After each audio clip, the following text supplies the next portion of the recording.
Are we going to see breaking news of like Real Madrid selling one of their superstar players? And are Man United waiting to see if too many does actually leave the Bernabeu? I'm going to be talking about this story, the Enzo Fernandez to Madrid story, what's going to be happening regarding some of Man United's transfer deals as well. I'm joined tonight by G Wolf. So welcome, G Wolf. Hope you're having a good day. And also, hopefully, are you still recovered from the match last night? Crazy game, England 4, Croatia 2. I don't know who Massive. saw that scoreline, but how are you feeling? I'm doing well. Very happy. Still psyched for that game yesterday. Absolutely brilliant. Everyone was on fire. It was great to see Harry Kane score 2 goals. Great to see Rice assisting as well. Like Bellingham, everyone's on form for England at the moment, and it's just brilliant to see. Everyone thought that it was going to be like, the way that Tuchel sets up his players. We thought that he was going to do a crap job, but tell you the truth, fair play to Yeah, I was him. going to say before we go into today's stories, I think that the halftime sort of information from like Tuchel and the assistant as well, they were disappointed that England weren't going for it. So the coaches are pushing England to be aggressive and attack, and I think that they're holding England to very high standards. They want to see open attacking football from like the minute, like first minute, and again, I think we saw probably one of the best performances for England in like a major competition we have done for a while. So I'm kind of enthusiastic. I'm looking forward to the second game because this World Cup's ridiculous at the moment. I know there's got a game going on, but it's just impossible to watch all the games. There's just too much stuff. And I thought the Real Madrid story, we're going to cover this one.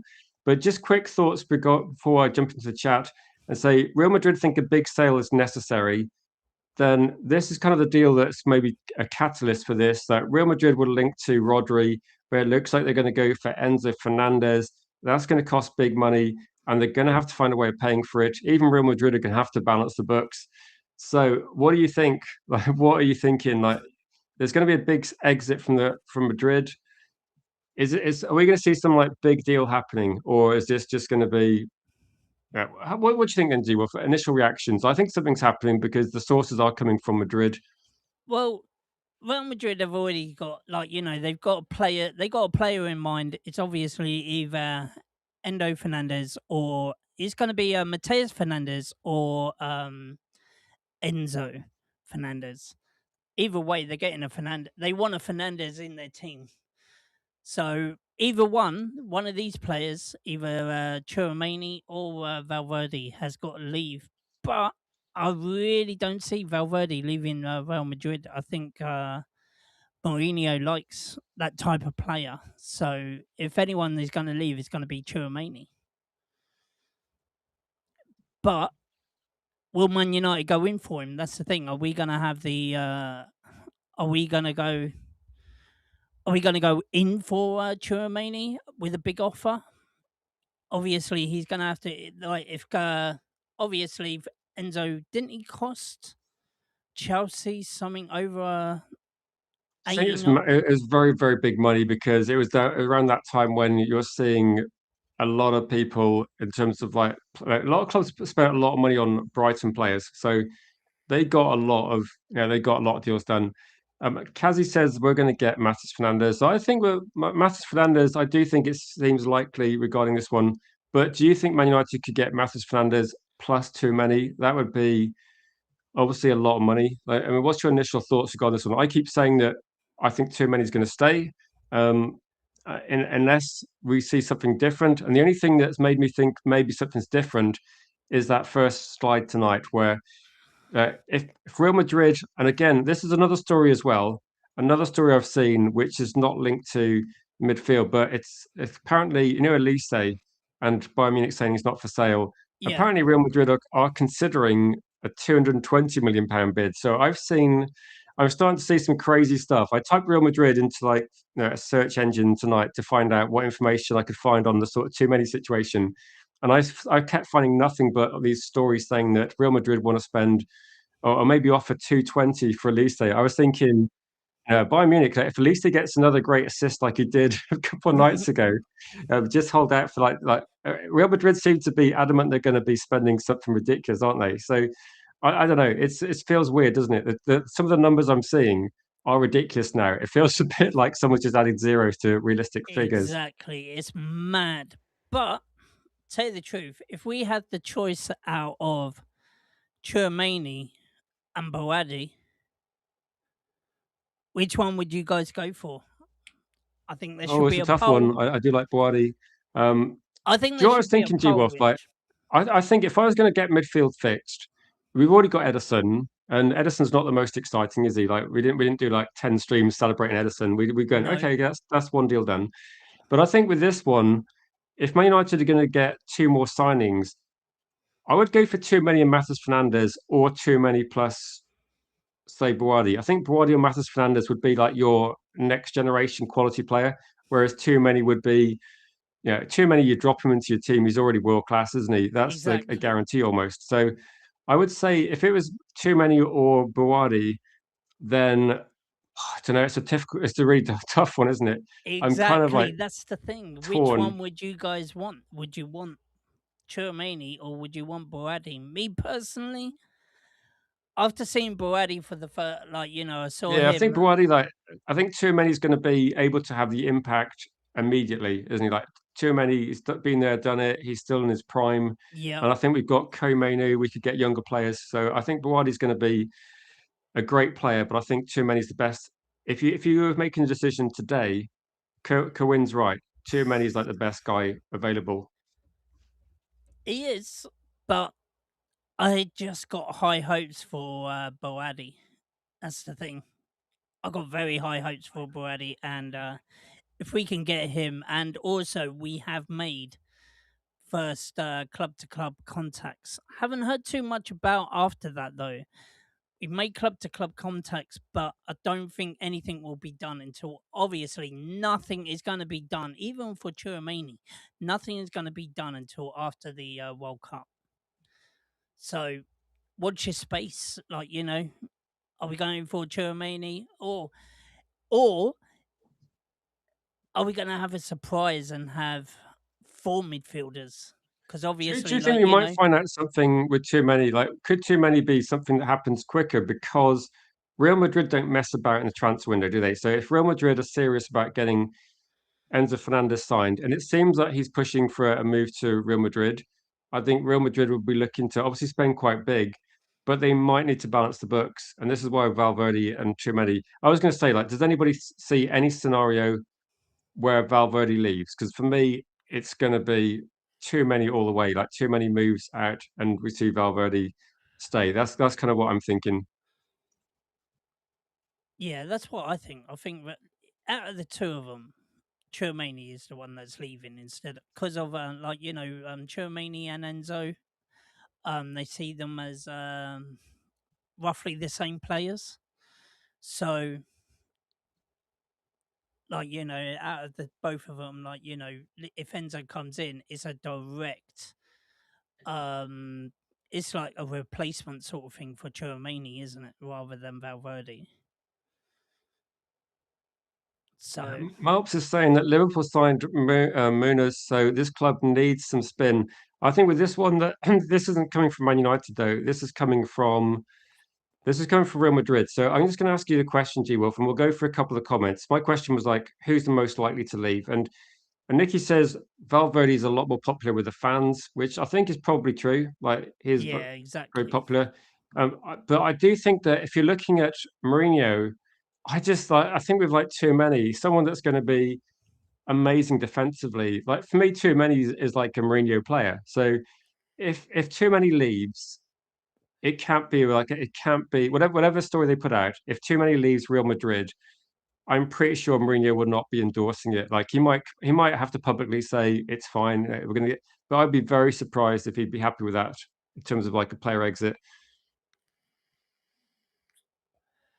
But the only thing is, yeah, like that, even though that Mourinho may like Chouameni, surely, the fans would not want Valverde to leave. And I think the fans will get on the back of Mourinho quicker than we got on top of him with berating sort of the was it Frey Bintos pie eating Luke Shaw?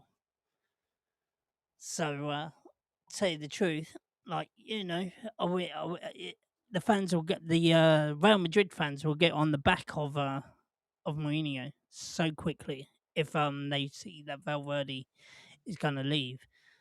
And out of the two, I think they would rather see Chouameni leave. Yeah, I think with Enzo Fernandez, how would you categorize him as a football player? Because I think in terms of like where he plays, he's capable of being of being defensive or being attacking. Like he's, I don't know. It's difficult to like for me to categorize. When I was watching, I was watching Buwadi against Brazil, and I describe him as going to be someone that's very good defensively. But I think Buwadi was showing like he can like drive with the ball and Yeah, essentially just play everywhere in midfield. So I think, do you think Enzo Fernandez would be like a really good signing for Madrid? Like, how would you feel with this I one? think it would be an okay signing, but also I think Mourinho likes because he likes the Premier League so much, and with Enzo Fernandez, he'll see him the type of player that will bring the ball forward a lot more. Whereas for Real Madrid, I don't think Chouameni has. I don't think Chouameni has done that. He's good defensively, but I don't think he's brought the ball forward enough for Real Madrid. But I don't know because I haven't really seen it. I haven't really seen him. But if you have a look at when he was playing, every time that he got the ball, he was always looking for that pass forward for France. So, to tell you the truth, it was great to see, and that's the sort of player that we want. So, I think for us, like Enzo Fernandez, he goes to Real Madrid, and we go in for Chouameni. But it's going to be a big deal. And as I say, like which one would you rather have? Would you rather have Baradi that can bring the ball, Yeah, that we have seen that bring the ball forward, but then also you've got to think about the wages as well. Do you know what I mean? The yeah. wages are going to There's be a lot so of things to different. consider It's with going to this be one. cheaper to go for Baradi than it Yeah, is but what than is a Enzo cheaper doing. signing? But the thing is, like, do you think Man United need to get a little bit more experience in their team? Like, if we're looking at Koumenu They and definitely we're need been linked to a Champions lot of League. younger players. We definitely need Champions League experience, and Chouameni has that. And we know that Chouameni is world class. But I don't know. I haven't got a clue, but I would definitely Shall I want. tell you something else I've seen as well? Like Nicky says, has too many said he wants Manchester United. No, too many wants to stay at Real Madrid. That's why I keep saying I don't think it's likely. But if Real Madrid decide it's time for him to leave, then that's kind of the only scenario. Andy said, would Enzo mean Bellingham comes up for sale? Because I saw somebody else talk about this morning. I don't know how long Bellingham's been there, but he might be one of those contracts as well that Real Madrid have to consider. And again, would he be looking to move to the Premier League? I think that there is potential he might be interested in a move to a Premier League team. I mean, he's obviously been at Real Madrid and had some success there. Would that be an exit? Yeah, it seems like an unlikely one, but no, it is possible in the future that Bellingham might want to come to the Premier League. Would that be an option? Well, if that's the case, then if he waits for a year, so Bellingham stays at Yeah, I Real mean, Madrid for you say wait another. for a year. I was going to bring Helgi in a second, but I'm, I'm can you just imagine thinking if that if I you was just thinking like G like for me, Bellingham's quality. Can you imagine definitely. if Man United said, "Look, we didn't sign players this window because we're getting Bellingham next year." Man United fans would like, even though that's a good player, Man United fans would still be angry that we don't get Oh something yeah, done yeah, yeah, of immediately. course. But the only thing is, you have like that. If we go for Chouameni or Boadi this season, yeah, tell Bellingham, look, stay at Real Madrid for a year, and then next season he can be our top target to replace Fernandez. Exactly. Welcome, Mr. Helgi. It's been a while. How you doing? I'm good. I'm good. Um, been funny with the World Cup and seen as many games as I can. So it's fun and obviously insane for me to. You guys always watch England in Euros and World Cups. I've never done it in my whole life. with Norway. I've always cheered for Italy because Norway's never been in. So it's a really special feeling to see Viking helmets in the crowd. Do you know what I was going to say? I quite often root for the underdog, but I don't think you guys are a massive underdog. I think you got some quality. I did have a bit of a disagreement with G Wolf a week ago because I said if you drop Haaland into any team, you make that team a threat. But I think you drop Haaland into a team that also got good players in and around him as well. I think you could surprise people. I'm genuinely looking forward to you taking on France. I think France like the benchmark, and that for me is going to be the best game of the first, like the group stage. Yeah, I do agree because if you think about it, Nusa is wanted by Barca, Real Madrid, PSG, Bayern, Liverpool. Bob started for Pep, even though he left. He's a really good player. Like, how many youngsters have Pep used in his 10 years in City? It's Foden, O'Reilly, that right back. It's not a lot, and Bob was one of them. And we have the captain of Arsenal, and we have Haaland. So, yeah, I think we aren't kind of dark horses as well. I feel like we are a lot like England. We just have to score one more goal than the opponent. We're not going to keep clean sheets, and neither is England. And we got good players on the bench as well. I was going to say as well, I think I've said loads of times on the channel, I like attacking football. And I think Messi getting a hat trick, and then Mbappe scoring twice, and Haaland scoring twice, and Harry Kane scoring twice. Like, for me, it's been brilliant because I've been watching it thinking like everyone's stepping up, apart from Ronaldo. But yeah, everybody else has been stepping up and scoring goals. And the speed. What are you thinking regarding some of the? And Mark says big up Norway. Yeah, Norway are going to do well. I think Norway is going to be a difficult team to beat because you've got to stop Haaland for 90 minutes. Not easy to do. United can do it. Yeah, but so as long as we don't meet Licha in Argentina, I don't think Haaland will be stopped. Yeah, we've been talking tonight about a few stories from Real Madrid. One is that they might be signing Enzo Fernandez, and I think people are just wondering whether there's going to be a chance Tchouaméni leaves or Valverde leaves, or because Real Madrid are also talking about big bids. What do you reckon, Helgi?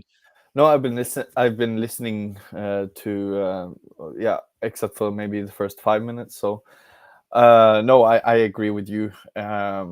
Obviously, everyone is entitled to their own opinion, but in my world, it's I got the better chance in getting with Sydney Sweeney than Mourinho selling Tchouaméni. That makes no, like, they have they have no number 6. They have no number 6 defensive midfield. And what's Mourinho's favorite midfield is the number 6, and all his best mates play in Real Madrid. So the notion that Mourinho is selling Tchouaméni, an established French national number 6, to buy a relegated Matheus Fernandes is nonsense for me. I laugh off the notion of it. And also the reports today, for example, by Ben Jacobs, seems very well connected with some sources within United.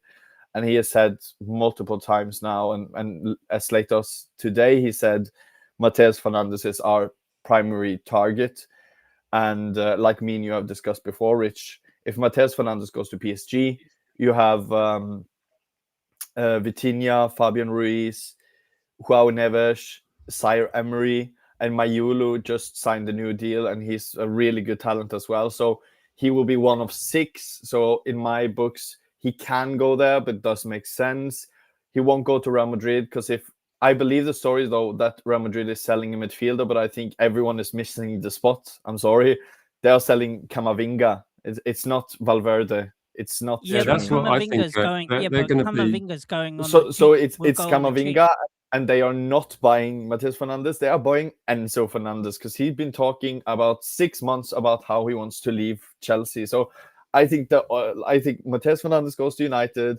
I think they sell Camavinga, and I think Enzo Fernandez goes to Real Madrid. I think that's but they said a big midfielder.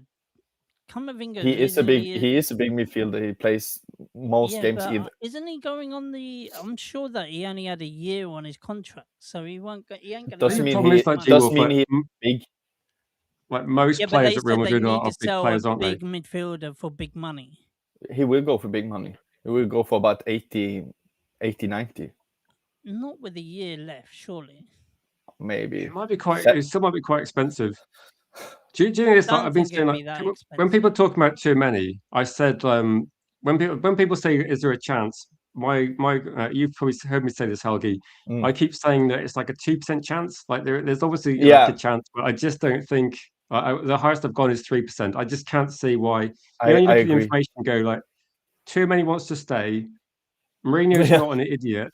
Like Mourinho's not going to go to Real Madrid and go, right, let's sell the best He's CDM we probably got. going to be one of the guys who starts the most games in his whole tenure, is my prediction. I think he'll Tchouaméni. play the most minutes. It's going to be like Yes. Makaleli. It's going to be like, he's going Yes. to build around too many. Like he's Yes. not going to let So him go. he's not going to sell him. I think he will start the midfield of Enzo, Valverde, and Tchouaméni, and maybe Bellingham in front, and then Mbappe and How much Vinicius. would you pay? How much is Real Madrid going to be paying for Enzo? 90, 100. So they don't need to sell a midfielder with the exact equivalent of that sum. It's just they need to get. They can't just not sell anyone. They can't sell like Dani Ceballos or something for like a packet of crisps. He's They have to already sell less than the someone. free, hasn't he? Caballos. Yeah, so they have to sell someone big, and I think that's Camavinga. And to be honest with you, I think we should be all over that because, as you know, Camavinga can play left back really good as well. So we get kind of a really good central midfielder, and we also get a guy who can play when Shaw is injured for 80% of the games next season because there's no World Cup. But the only So, thing that's worrying me about Camavinga is injuries. his injury. Yeah. But I think he's worth a punt because I've been thinking about this lately. I don't know about you guys, what you think, but I think obviously, how do you say it in English? Football is a very like fresh food. Is that the right term? Like it gets like milk and vegetables, they get sour real quick. Like football is a very like fresh thing. And I think I was thinking about this like last week about injuries and stuff, and because I heard someone talking about our center backs and how Maguire gets a lot of injuries, like nibbles here and there, the leaked injury problems, Licha, and I thought to myself, in football in general, like who just stays injured for 10, 15 years? Barely no one ever. And my point is, I think some of those, like, it's very easy to think some of them are like injury prone. But in my head, maybe I'm too positive about it. But I think that does mean they are going to always stay injury prone for the It's rest hard of to their say, isn't it? career. Because remember, when you look at it, it might depend on what the injury is. I remember when people talked about Harry Kane about 4 or 5 years ago when I was running Red Devil Yeah. United, and I remember I was talking about Harry Kane. It must have been 4 years ago, and I said I think we should sign Harry Kane. And I saw loads of comments saying he's really injury prone. So I kind of just opened Google while I was streaming and looked at it. And it was literally like over the previous 3 seasons, he'd missed one league game. And I was like, why do people think he's injury prone? Like he literally didn't Yeah. miss any games. And I think with Camavinga, that he's missed games, but I suppose last season he played 43 games in all competitions, like 29 in the league. And maybe the previous season he missed a lot more La Liga games, but playing 35 games. I think Real Madrid have got such a ridiculous squad that sometimes that I don't watch Real Madrid week in week out. So are they rotating players? Are they resting players? That is he definitely injured? I don't know, but Yeah. I'm hoping that Man United, if there was a serious issue, G Wolf, I hope that Man United wouldn't consider it because obviously that's going to be. That's kind of my point, that how many times do we see like this is so normal? Because if you talk about injury prone, you can also talk about the other side of injury prone, which means how many times have we seen a footballer be injury prone? He has had a lot of injuries the last 2 years, and then he barely gets an injury for the last 8 years. That also happens all of the time, but it doesn't get talked about because then they aren't injury prone.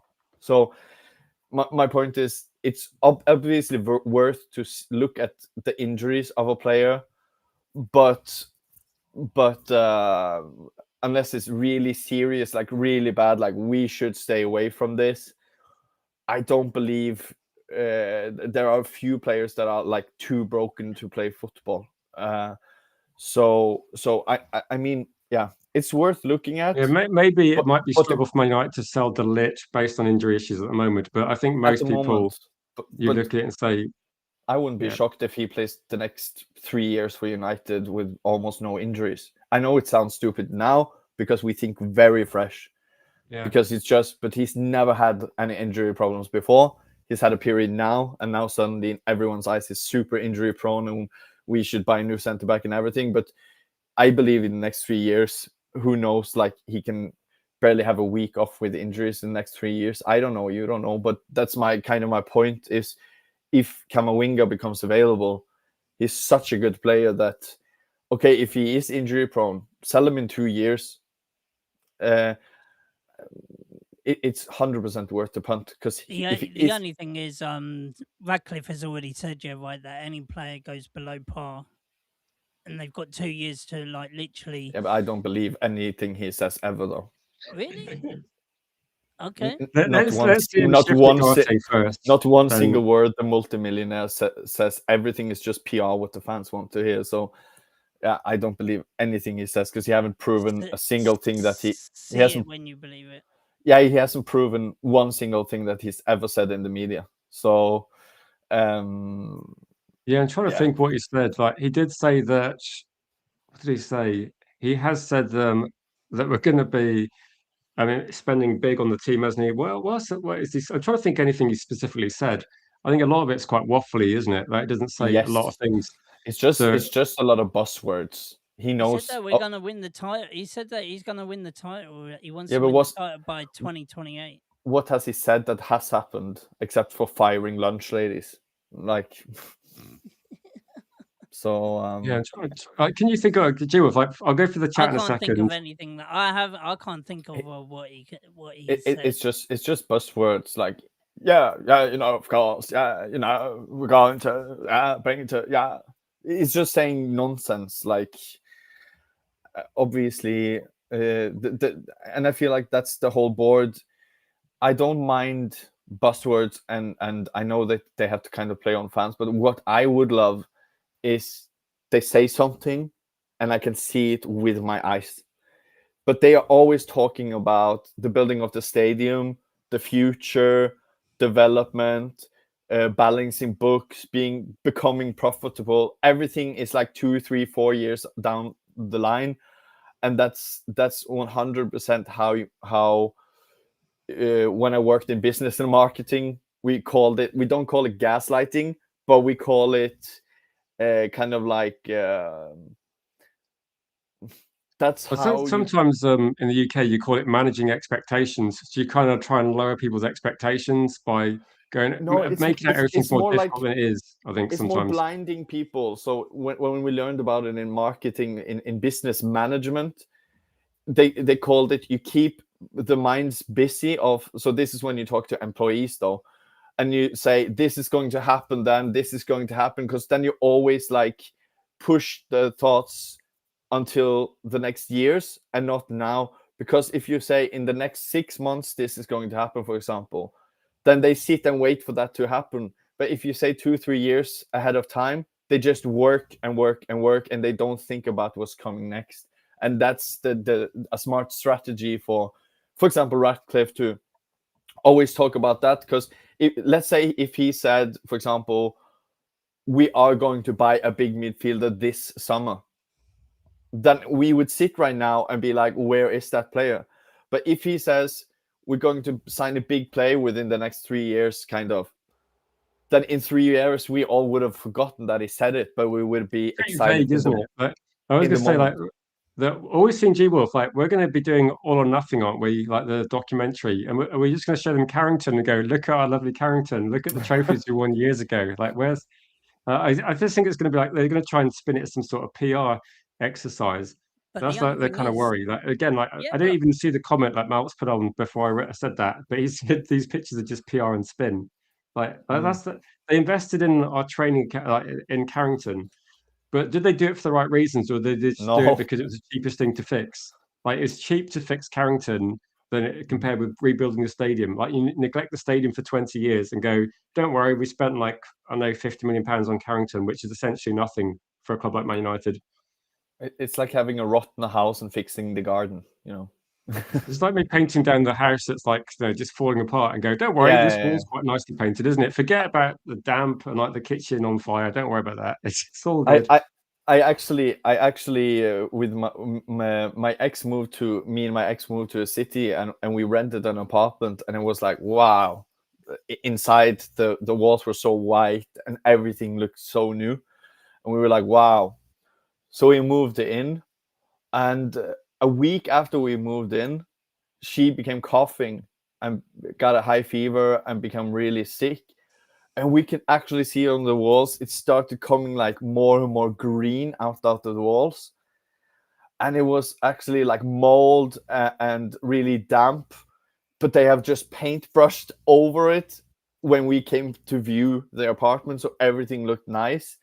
But after just a week, like the mold and everything became out of the walls. And that's what it feels like with United. It's... So I tell you, Helgi, I was doing a stream like maybe a couple of weeks ago, and I was talking about sort of like not fixing things properly. And I lived in rented accommodation, and one of my housemates, the room he had upstairs, they'd carpeted over the carpet because he said on it, like, my room's weird, and he said the weird thing is that there's like this line in the carpet that was like an arc by the door, and he realized that they cut a piece of the old carpet out and just put carpet on top of it. And I was like, this is ridiculous. And they'd cut around furniture to put carpet in. I was That's like, wow, crazy. what are these people doing? That's kind of more difficult than just doing the job itself. No, the only thing is that's what we did for our bedroom once. Basically, instead of we just put the carpet on top of the old one because the carpet that we had was so thin. So instead of getting underlay, we actually just used the carpet as the underlay and then just put it on top of it. Yeah, that's not to hide bad things, though. Well, it hid it for a little while, and then in the end, we had to get a brand new. In the end, we just thought, do you know what? Let's just get a brand new carpet. It needs doing. Everywhere needs a brand new carpet, so let's just literally do it. But now, what do you think then regarding the transfer window? Like, Quids, obviously, I think rejuvenating Carrington is essential. We should have done that. It just seems to be that we need to start fixing the club properly. So I think a lot of people are a bit skeptical because we've heard lots of talk about what's the word people are using? Not flagship, statements. Statement. What's the word they keep saying? Statement signing or marquee signing. Like, yeah, what's the word they use, G-Wolf, like in terms of like big signing? Marquee? Like, not statement signing, but do you think we're going to be getting a signing where people look at it and go, damn, Man United are actually serious this window? Like, do you think that's going to happen? No, not really. I think we're going to get a player. I think we're going to get players that will fit the system. That's it, marquee. I was going for every other word, every other synonym. I said marquee. Both of us said marquee. You need to take that wax out of your ears, man. Exactly. Well, I was looking through the comments, but do you think we're going to get one, G-Wolf? Not really. No, I don't. I don't think we're going to get a marquee signing. Do you know? I think we're going to, in their eyes, and what I mean by that, I think they will see spending 80 on Matheus Fernandes as a marquee. I would say overpaying for a young player, but yeah, I think especially that from the championship as well. Yeah, I think that will be their marquee. So I think if you were to ask them, they will say we will buy marquee, and that's their marquee because they have competition from PSG and Real Madrid. But that's just agent talk. Like, he's not going to PSG to be the sixth choice. He's not going to. They are not selling Tchoumeni to buy Matheus Fernandes. So I think again, we're kind of going to a player that hasn't any real competition and overpaying for him, which seems to be a thing we love to do. And I don't get why, because I saw some people saying, I'm happy when we don't pay 120 for Anderson, overpaying. And I'm like, but I just saw a tweet from you that you want Matheus Fernandes for 80. But that's overpaying as well. Yeah, but Exactly. it's not 120 quid. And I'm like, and I've been thinking about this. We do this all of the time as a club. Like, we really love to, okay, we really want this player, but this player costs 20, 30 quid less. And, you know, we've done big signings in the previous years. Sancho, Anthony, that didn't work. So when we wanted Yeah. Juan Neves, we thought we found a book. Okay, PSG can have him 100 million euros. We go for Ugarte because he's cheaper, and Yeah. when we got for Hoyland, everyone wanted Osimhen or Kane or like a really good striker, and they went, no, we're going for Hoyland. We're saving 20 million quid on it. We always do this just for those last. But don't forget, yeah, right, that was from the previous owners. These owners have only been here for 2 years. And We have the since same they've been owners, here, dude. We have the since they've same been owners. here. We have the same owners. We have the same Yeah, owners. but we got different. Yeah, but we had No, we have men. different people managing, but we have the same owners. Yeah, but now we got different people. Different. We got footballing men instead of Yeah, but it's the Tweedledee same and pocket. Tweedledum. It's the same pocket. Yeah, Do you but get it's frustrated, Tweedledee, Wolf, when Tweedledum, people Dum. talk about transfers? I can see Helgi's point because I'm just trying to think. Can you remember all the quality players we bought? When we bought Andy Cole, it was a record fee. Like it was a record fee for I think Roy Keane. And at the time, no one gave a shit how much the players cost. I remember Yes. people saying, "Oh, Man United are Exactly. spending like 7 million on Andy It's Cole. the What a waste media. of money!" And I was like, It's the media "Andy that Cole bagged is 40 goals a couple of years ago. Great, we're blowing going it to win the out of league again." proportion. It's a stupid thing that people in our fan base wax one off to balancing books. Yay, we're not overspending. We're buying Ugarte instead of Juan Neves. Let's flag for Ineos, our new owners. No, It's exactly. insane. They shouldn't be buying players like that though. They should And be buying the best of the best. Like, with yes, Manchester exactly. United. And they're using that to manipulate the fan base. So they're using, Exactly. because we buy Sancho and Anthony and stuff. I know we got Ineos instead, but Glazers are still the bosses Yeah. of Ineos. Ineos can't do anything without the Glazers, so we don't got new owners. But so they love, like Ben Jacobs, for example. He's such it's hearing Ineos speak when he speaks, because he says stuff like they want to go away from the spending lots on a player because that hasn't worked in the past. So I'm like, okay, so we're going to try to catch up with Arsenal and City by buying 80 million pounds 21-year-olds from Championship. Like, Yep. just because something hasn't worked, it's like me if I dated a 10 out of 10, a really hot girl, and she was psycho, and then I meet a new insanely hot girl, and like, no, I tried that before, I go for a ugly one this time. Like, that makes no sense. Just because Sancho didn't work or whatever, that doesn't mean we shouldn't do that. It's just, if they had the money or wanted to spend the money, they would just do it. That's the thing. They just put out, no, we don't want to spend a lot of money on one player like we did in the past, because that's never worked. But I think with that though, that it's about making the right decisions. Like it's not that we it's not that what's the word? It's not the So money it's not spent. that It's the yeah, it's not that groundwork. we overspend. I think we've always spent a lot of money on players. It's about choosing the right players. So I do agree with like Quinn. There's different people making the decisions. It feels a bit like we need to be we need to back the people that are choosing players and actually back them. Because I think in terms of like saying that whether you get Anderson or Fernandez, I think Fernandez could still work out. And again, I don't think we should be paying 80 there. I think it would be lower. I think a lot of these for me, it's about getting the decision. If Man United scouts or the data team and everybody else agrees and goes, actually Anderson's the best player and he's going to be a team we can have, no, a player we can have for 10 years, we should be going to get him, because I think it saves us money in the long run, getting the right players in. If we want to save money, get the right players in and make sure we don't fall out of Champions League, because that will cost us more money than trying to do things on the cheap. So yeah, it's my dad was like this. My mom always used to be like that, was pestering her kind of. He always used to, when we had something to fix in the house, he went for the cheap option, but that didn't last for so long. So then he had to do the cheap option yet again, and that made us spend even more money than if we just did the expensive one from the start. So she was like, can't you just fix it the proper professional way instead of doing this MacGyver type of thing? Because we're losing money doing it. And I feel like that's what United do. We would rather buy 2 Ugates and hope one of them instead of buying 1 Anderson. And I feel like that's the wrong tactic. Can you imagine 2 Agates having to sell 2 Agates? Yeah. By the way, Iron Titanium, I got a reply for you. Oh, you legend, for gifting a membership. There's your reply.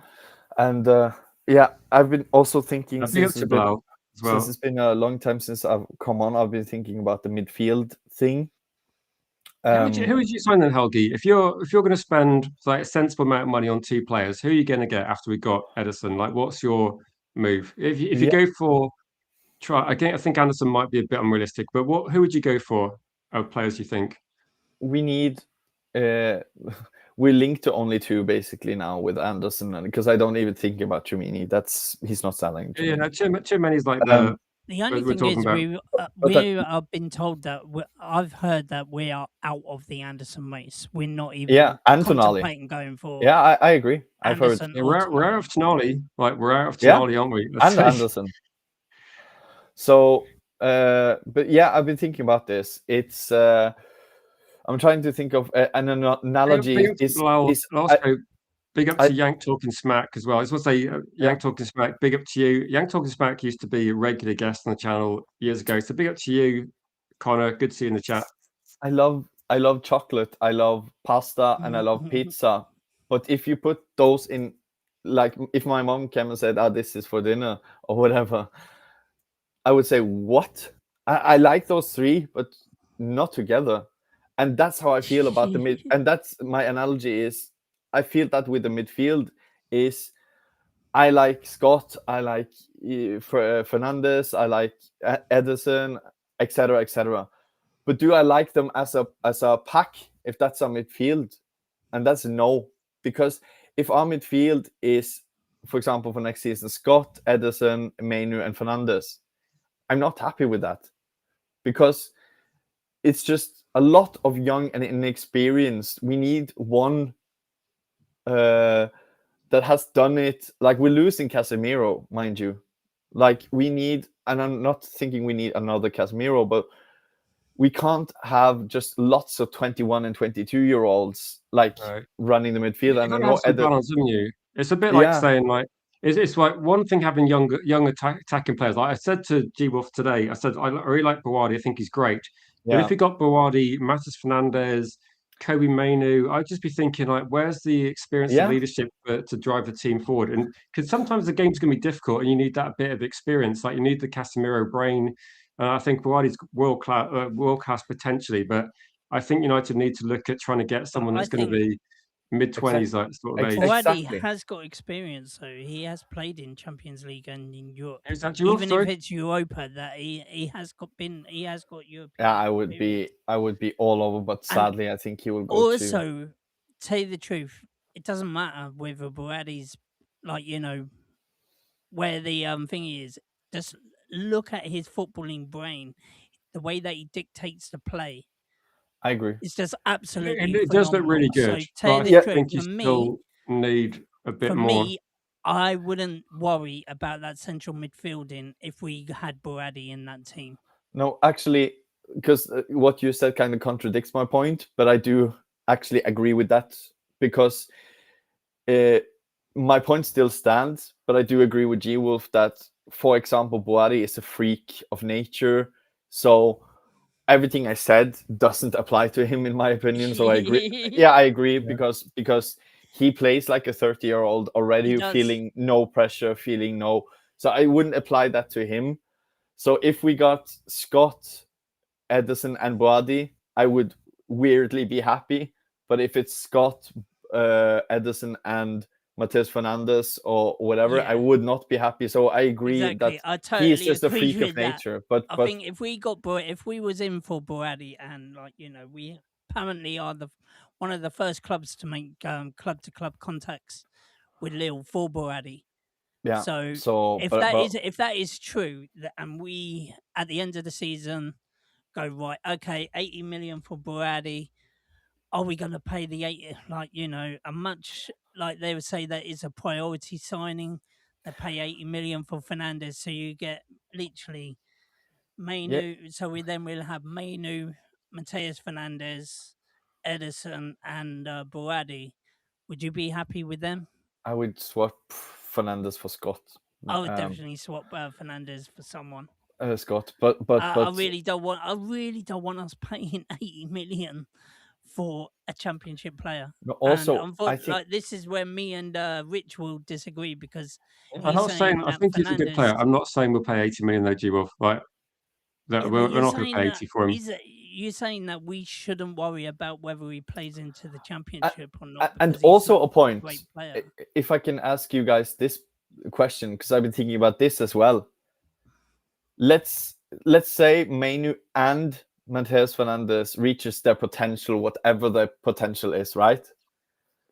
I don't ever see them complementing each other and working in the midfield. No. So that's also my point. We buy an 80 mil who in the long term, even if they reach their potential, I don't see them as the ideal partnership for each other. So that's also a thing with Mateus Fernandez. I like him, but I would much rather have, for example, I think Baliba kind of it would be better, how do you say, suited competition or fit better together with Mainu in terms of how they fill each other's weaknesses and stuff. So Mateus Fernandez, I'm not so down on that transfer because one, I do have a bias against Mainu. I'm not afraid to admit that. I want him to. That doesn't mean I like competition for places, of course. But what's the point in buying an 80 million midfielder that you kind of see as taking Mainu's place in the long term? And that's fine and well if we have a really amazing squad. But I feel like this, what I would focus on if I was in the board, let's find the perfect partner for Mainu first now, and then worry about everything else after that. Like that would be because then we have Edison, and then we can buy the fourth after that. Yeah, but I would just. I was going to say, I see Edison as like a backup player anyway. I think he adds some experience and depth, but I think he's always going to be the backup signing. But exactly. We just done that deal first. I'll just go for a few of the comments. Yeah. I know Connor, we were talking about Sanderberg about 5 years ago. So Connor's been like after Sanderberg for a long time. We could have got him so cheap then, I think. So I'm going to go for a few of the comments. People talking about experience as well. Connor's saying can't just have a midfield of all younger players as well. You need a guy who's been around the block to steady the ship. Like say, that's why Casemiro works so well. Exactly. And JR saying, I agree, we need experience. Like, why would otherwise just start the under 21s and quoting Chelsea? I mean, Chelsea 10 out of 10 gone a bit comment. too far. 10 out of 10 comment. We are doing the exact like Chelsea if we do that. Not kind of like Chelsea. We are doing exactly like Chelsea are doing. I do agree with Jibo's point though. Like Bawadi plays like a 25-year-old because he does seem to almost have like a lot 30-year-old intelligence. Yeah. And I think, do you remember when Koumeni started? Koumeni was a teenager, and he was like Bawadi, where first game in, you think actually, you know, he looks like he belongs here. So I think we're kind of lucky that we got two teenagers, or like Mainie's 21 now, but we've got two younger players we're talking about that have got that brain, but they don't have the experience, do they, of playing like high-level Champions League matches. They don't have the experience of semi-final, because I think a lot of players, Koumeni is great what he's been doing, but he hasn't played like in the massive Champions League games that Casemiro has. For example, Casemiro has won everything, so it's difficult to buy that sort of experience in. But if you can't get the right players in, I think Bawadi's an excellent signing. I think he's a better signing than Matheus Fernandez. Yeah, but it seems that we're not talking about him as much. That's my point. This is again a question to maybe the chat and to you two guys about Bawadi. Why? Because like you say, Rich, there are few reports, and I've seen some that Bawadi is not even being discussed in United and on the list and stuff. And I'm like, if we are paying 80 mil for Mateus Fernandez, why not call Lille and give them kind of an offer they can't refuse. Like if you call Lille, which isn't the biggest club in the world, and you say, here's 80 mil, you have 1 week to reply, and just give them a really short window. Yep. They will take that money. They're not going to be like, yeah, but we're talking to Liverpool, we're talking to Arsenal. Yeah, but that may go on, and they might find another midfielder. Then here's 80 mil, answer us in a week. If not, we're going to buy Matheus Fernandes. Like, why would you not do that? And that kind of, why are they looking like this kind of to look at players? Like they're looking like this when they should be looking like this. They are looking. Well, I agree, Helgi. I think I said this morning actually when I was doing a stream midday today. I said if Man United really wanted Matheus Fernandes, we've been talking to his like group for about 2 months now. If we think he's worth 60 million, for example, just putting a random figure out there, and we go right, make an offer to West Ham for 60 million. If they say no, go right, Lille, here's 60 million for Boadi, see what they say. And just like why are we wasting time? If we're looking at options, because if we go to like West Ham, okay, right, we're just going to go to Lille, have a think about it, like that's our offer, and like I don't see other clubs going to come in and go, oh, Man United want Matheus Fernandes, will outbid them. Other clubs have got other targets. It's like when we did. Again, we don't have new owners, but yeah, I see we're doing things in a different way with Cunha and Bumo. So I appreciate the part of our fan base who thinks we're a different club now, but I don't agree. But when we went for Maguire, the only club that were interested was City, but they were like looking at him like a fourth option, buying him for about 50 or whatever. And then Leicester said, no, we want 80. We never, if you remember, we didn't ever bid 70 even. We just went straight for 80 with no competition. Sancho, there was no competition. Anthony, we had a deal in principle for about 50. And then Ajax, we just waited. So Ajax sold like 50% of the squad. And then we came back for him, and they were like, no, if you want Anthony now, we sold all our players. You have to pay 90. So, and I can go on and on. We always go for players that have basically no competition, and we overpay for them. And it feels exactly like Groundhog Day with Matheus Fernandes, because there will be people in the chat probably that say, no, but PSG want him and Real Madrid want him, and there's a battle for competition. No, Real Madrid don't want him. They want Enzo. They're not going to buy Enzo and Matheus Fernandes. We have to see. Like, it'd be interesting to see what happens with Matheus Fernandes and how much he actually goes for, because I don't see Man United spending 80. If they did spend 80, then yeah, I'd probably be more in line with you, Gio, if I think that seems like too much money. But we don't know what the price is going to be yet. And Willis Better says Boadi 60 plus 10. I think at G-Wolf, like, had you seen Boadi before he played against Brazil? Like, had you seen much of him? I've heard of him, but I haven't seen. So I remember I shared a few things in the Discord, and I get accused of hyping up players. Like I get accused of being too positive about Hackney, but it's that's got a lot to do with price. I do like Hackney though as well. But I would say I was talking about Boadi maybe like 18 months ago, because I think it just looks like a really good player. Like, and if you look at who's the best 17 or 18-year-old, it was probably Boadi. And I think you probably say Sangare is another one. As like, who's the best French midfielder that's not a PSG? I think Sangare is either first or second in that list. But if you're looking at, say, these like Boadi, Sangare, and we've got Edison 34, that you could get Sangare for maybe like 50. I think that might be right at the price. Boadi maybe about 60 to 70. That's actually pretty good, isn't it? Considering the amount of money spent. You probably don't have as much experience as we'd like. That's probably the compromise. Yeah, and the game before Brazil, do you know what game for Morocco was that, Rich? Now I'm quizzing. What was the question? Which team did Morocco play 1 week before Brazil? Do you know? 1 week before Brazil? Yeah, that's a good question. I don't know. Norway. Don't know. Norway. How did they get on? Boadi was man of the match there as well. He was so good against Norway. I was going to say, Helgi, when I was talking, I was hyping up Boadi after that match, and people were saying it's international football, and I was going, but he benched Casemiro and he outplayed Bruno G.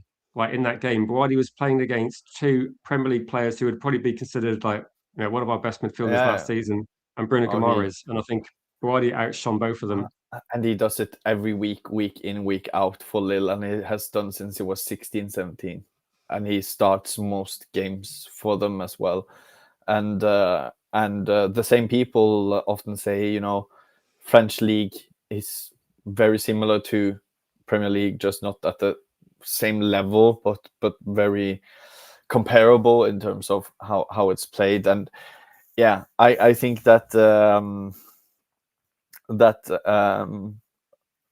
how do you say it, that angle of he's playing in that league or this league, I have this more like, if you're a good player, you're a good player. So in that term, you shouldn't get like, we shouldn't have gotten Haaland from Molde because he plays in Norway, and Norway's leagues is shit. Yeah. And yeah, I say a good player is a good player. Yeah, you can see, obviously, like the Italian league, things are slower. So you can see examples like Xerxes. So then you can use that logic to, oh, look at how Xerxes did. But you can do the same with Sancho and Wirtz for Bundesliga. Oh, we shouldn't get player there. But then I can say... Do you find this, Helgi? If I look at, if someone says someone scored this many goals in the Bundesliga, I kind of like divide it in my head by thinking, okay, let's divide it by maybe 2 for the Bundesliga, maybe 1.5. Yeah. If it's the Portuguese league, divide it by 3, because they're not going to get 50 goals in the Premier League. But then again, you might not have to divide it, because what if that player is Kevin De Bruyne? You get what I mean? But I think if you're talking about Sangare and Boadi, we're not talking about a mediocre midfielder. We're talking about the best midfielders in that league, aren't we? That's why I think they transcend the French league. He just happens to play in the French league. So if he played for Brighton, people would say, yeah, he's prem proven. But he's the same player. He's just born in a different country. He has a different route. But a good player is a good player. And, if you look at Kane just played for Leicester, what? And Mané just played for Southampton, which really played for Southampton, or Van Dijk played for Southampton, or Andy Robertson got relegated with Hull. I have a million, so you can use. If you don't want this player, I can find 100 things why we shouldn't get that player, because he comes from a relegation team. And if I want that player, you can say, no, but Andy Robertson came from, and Roy Keane got relegated. So you can use kind of what angle you want. And I think both sides are kind of irrelevant. Is it a good player? It all comes down to that, not his journey, nationality, where it comes from, the league. How good is that player? And that's, yeah. I think it's just people have it's different ways of making your case, isn't it? I think, like JR says, when do relegation teams ever be in a position of power? I don't think West Ham are in a position of power. West Ham made a financial loss of 104 million last season, which is huge considering the amount of money in the Premier League. So West Ham need to get money quite soon. So I think that this deal is going to happen. I think it's going to happen behind closed doors. But I do think you're spot on. I do think you're spot on, Rich, just regarding that comment.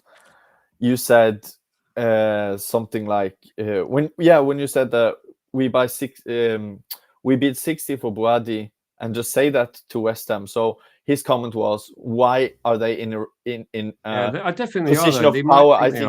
I think we let them be in a position of power because they don't do what you say.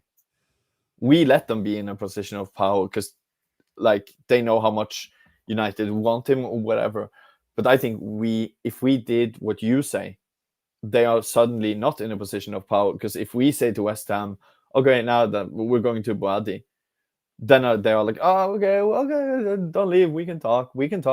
I just think we let them get that position of power. So, yeah. So I was going to say with Andy's comment that doing YouTube for years, one thing I would know, and Andy, you're right, it doesn't matter which player I talk about, any single player in the world that's linked to Man United, there'll be a certain percentage of people in the chat that'll be great, get him in, great, get him in.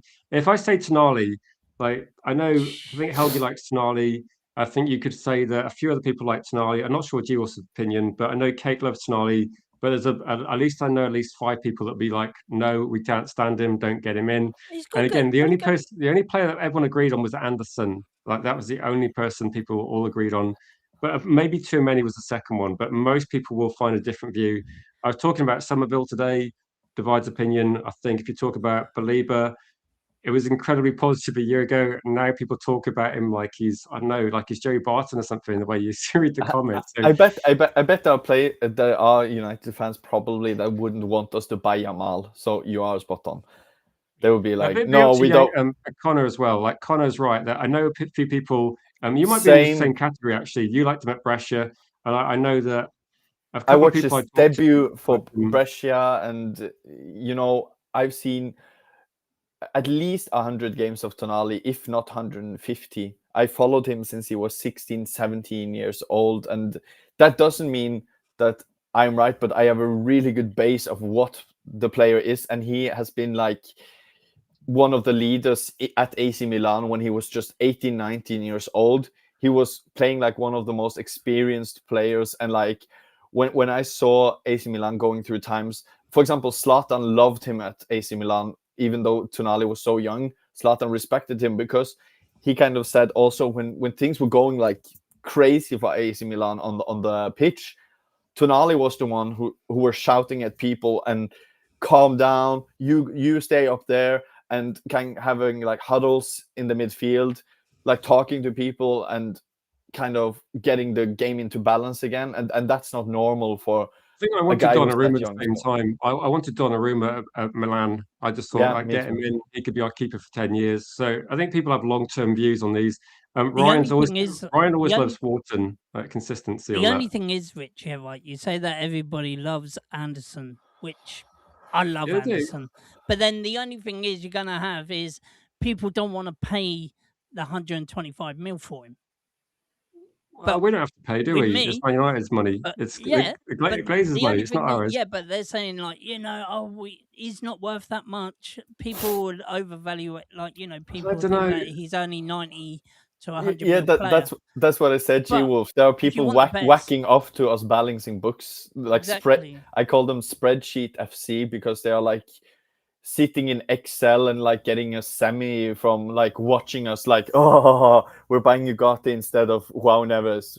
Like the weird people, in my opinion. But me personally, like literally, get Anderson whatever the price. Yeah. Literally, it will make a big difference to our midfield. It's just, I think marquee is the wrong word. I think statement is the right word. Like that would mean if we buy Anderson suddenly and then buy a Scott or Baliba or whatever, you suddenly have a midfield of Anderson and Mainu, which can be something for England also in the future, like a midfield of Mainu, Anderson, and Rice, for example.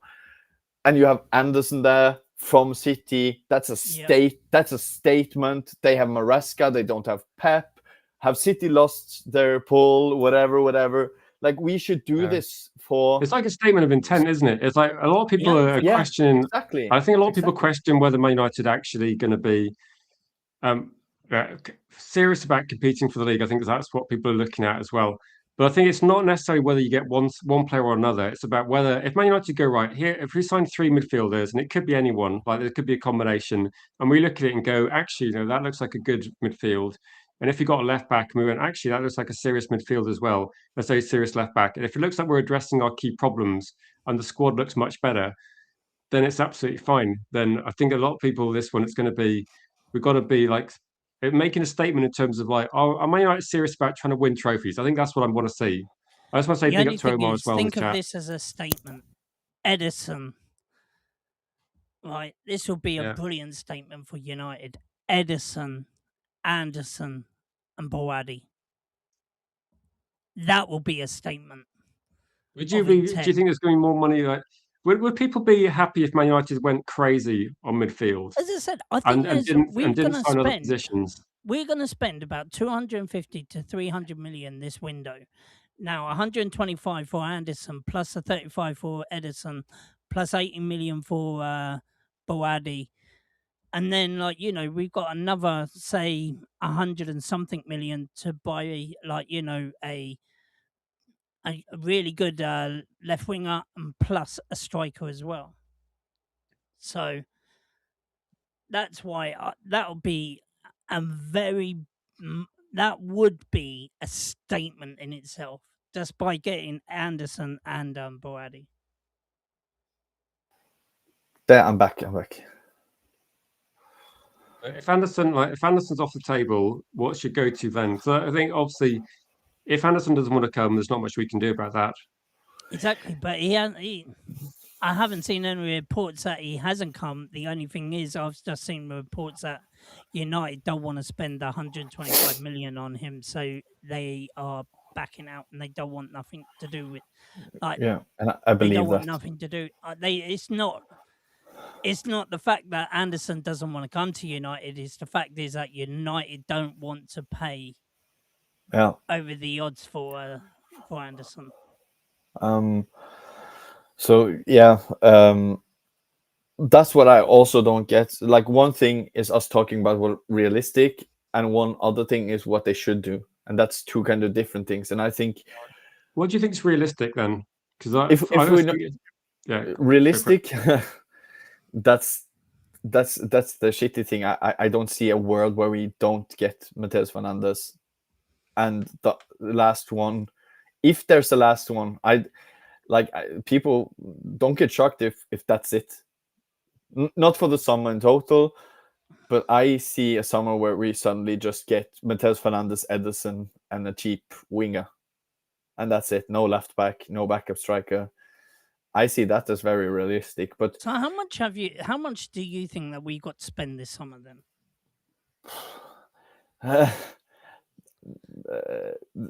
Also, I think we have more than they want to spend. Let's put it that way. So if the question is how much do we have to spend, I think they can spend 500 easily if they wanted to, because we haven't spent that much in the last 3 years. We have sacked half the club. We have gotten rid of so many expensive wages. We have sold players. We're going to sell players. But they don't want to spend. So how much are we going to spend is, I think... Okay, how much do you think 250. United are going to spend? 200, 250. And I think I guess we spend about 250, potentially slightly more if we make some sales, but I don't think it's going to be crazy more. It's going to be a little bit more. But yeah, But considering that we've only spent 35 mil on one player so far, and then I don't think we're going to spend more than £70 million on any player. No, and that's ridiculous. And also, I agree with some people in the chat, kind of with the overpaying. Mateus Fernandes isn't worth it, but I have a news flash to everyone who said Mateus Fernandes isn't worth it. You're going to say that about every player we buy, because everyone is overpriced. So it isn't a Mateus Fernandes thing. It's a crazy marketing. And I saw lots of reports today about Scott as well, that they have discussed internally that he is about 80 mil. They're not going to talk to clubs. These numbers are getting ridiculous. You know how, Helgi, do you think that transfers have just gone up quicker than we can kind of mentally comprehend? Because every transfer seems crazy. So it's almost like you've got to look at it and go, right, if Anderson's 125, you need to go, right, well, then 2/3 of that or half that price is it just feels like whatever's happened, it might be that the rules have changed, but the transfer fees are getting ridiculous. Right? And what I would encourage people to do, stop looking at prices point blank. Stop worrying about prices. We aren't Everton. We aren't Bournemouth. I know 80 mil is too much for Mateus Fernandes. I agree. 80 mil is too much for Scott. I agree. 120 is too much for Anderson. I agree. But that isn't our problem. You're not putting up a mortgage. We are Manchester United. If we want a player, he could cost this, and that. Don't care. If we want this player, go get him. That's the point. And people are and I would post the counter argument is, the opposite argument is, West Ham got relegated. They're in financial problems. Chelsea missed out on Champions League football. They've got issues. If Man United drop out of the Champions League, like Daz is saying, that's going to be a more serious problem. We have to make sure that we don't. We need to make it so that ideally we should be challenging for the Premier League title, but dropping out of the Premier League now is financial suicide for some of these teams. You need to be in that. Me personally, I think there should be a cap of how much I a agree. player should be worth. There needs to be a cap because of these prices now is getting over extortionate, like, Ye- 120, 150, like, it's ever since the Neymar deal. That's where Yeah. people on that's where, like, people are aiming, right? And Okay, also so Maguire for 80 mil was the thing. yeah, That's but crazy. it all It's been started, yeah, building but for a it while, all G-Wolf, but we're started talking through the about Neymar for 200 average mil. deals costing crazy money. Now, and then I said to you, didn't I? I've been saying this for years, guys, that an average player is going to be costing you 60 to 70 mil. Ever since that Neymar deal came out Yeah, we're there for now. 200 million, I said an average player now is going to be 60 to 70 mil. But And G Wolf, I have a good news about this because they are not putting up a cap, but there are coming something. I don't know if it will come next year, but it will definitely come the year after. FIFA is I don't know how far in the process, but I'm really excited about this. They have seen this problem and they're going for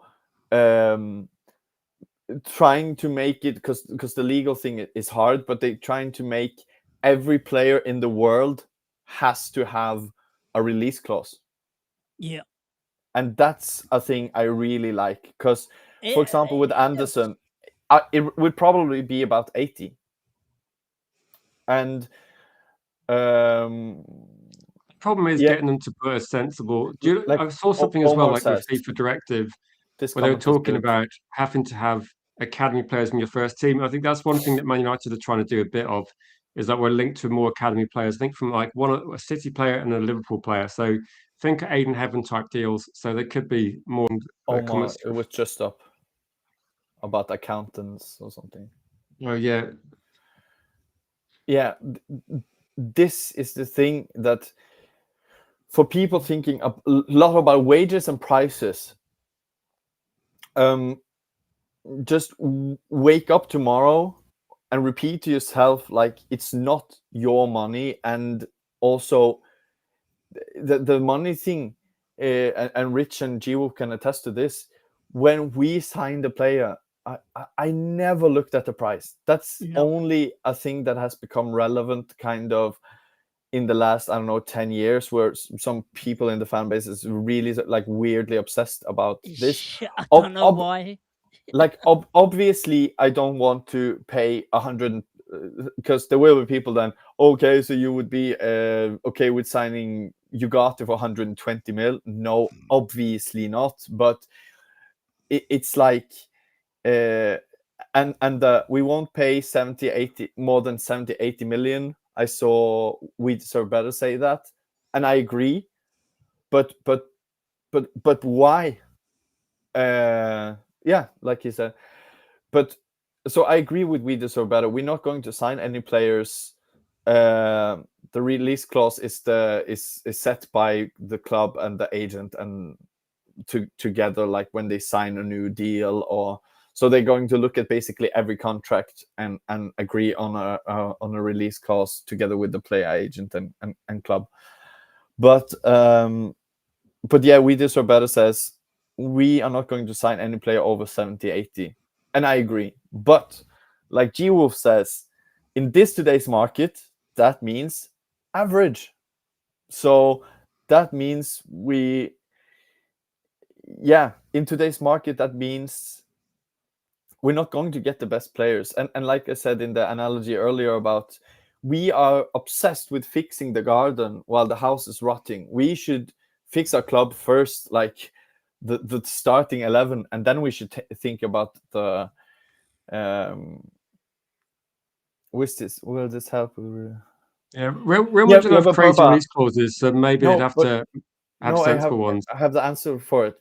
The player the player and the agent player won't agree to this, because if I'm at Real Madrid and they say 1 billion release clause for Helgi, I would say no, because what if someone bids a club bids really high price for me and I want to go and I'm not playing? I want to lower it, and that's how it works in terms. So it's not just the club; it is an agreement, because if you set a far too high release clause, this means kind of that Real Madrid can keep you for hostage, and the players and the agent don't want that, because obviously the agent earns money on transfers and the player wants to think of his career. So that's why this idea actually, like, nothing, that there isn't a perfect plan, but I think this is a really good it's a really good thing coming, because the prices are going insane, and like VDB said, we're not going to sign a player over 80, but that means we're not going to get a really quality player from the midfield on, because defenders and are cheaper, you know. So there was a point that was about Tonali and Anderson. Okay, so it seems we're not getting those. Okay, but why are United acting like it's those two, or Chimini, and those three are the only quality midfielders existing? And if we not get them, we go for Matheus Fernandes and Scott. Like, why? What happens to the 50 good midfielders in between there that also exists and breathes around Europe?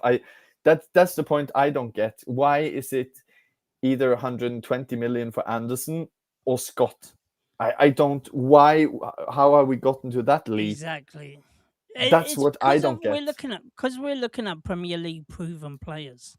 Yeah, That's the thing. This is the thing about United. They think that if we go for Premier League proven, you're either going to have the best of the Premier League proven, or you got to have the middle, which is unfortunate.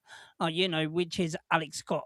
And this is the thing. Like, if you want the best, you got to pay 120 million for 125 million for Anderson, exactly. or the next best one is a lot lower and a lot cheaper and low in quality. Yeah. So, but the quality, but as you just said, the quality is lower as well. So the quality of the player is lower. And also a point, I don't know if you guys agree with this, but Prem proven, I don't think that's like it. It does matter, but I would also say there's a thing like big club proven, which is kind of also as important ish.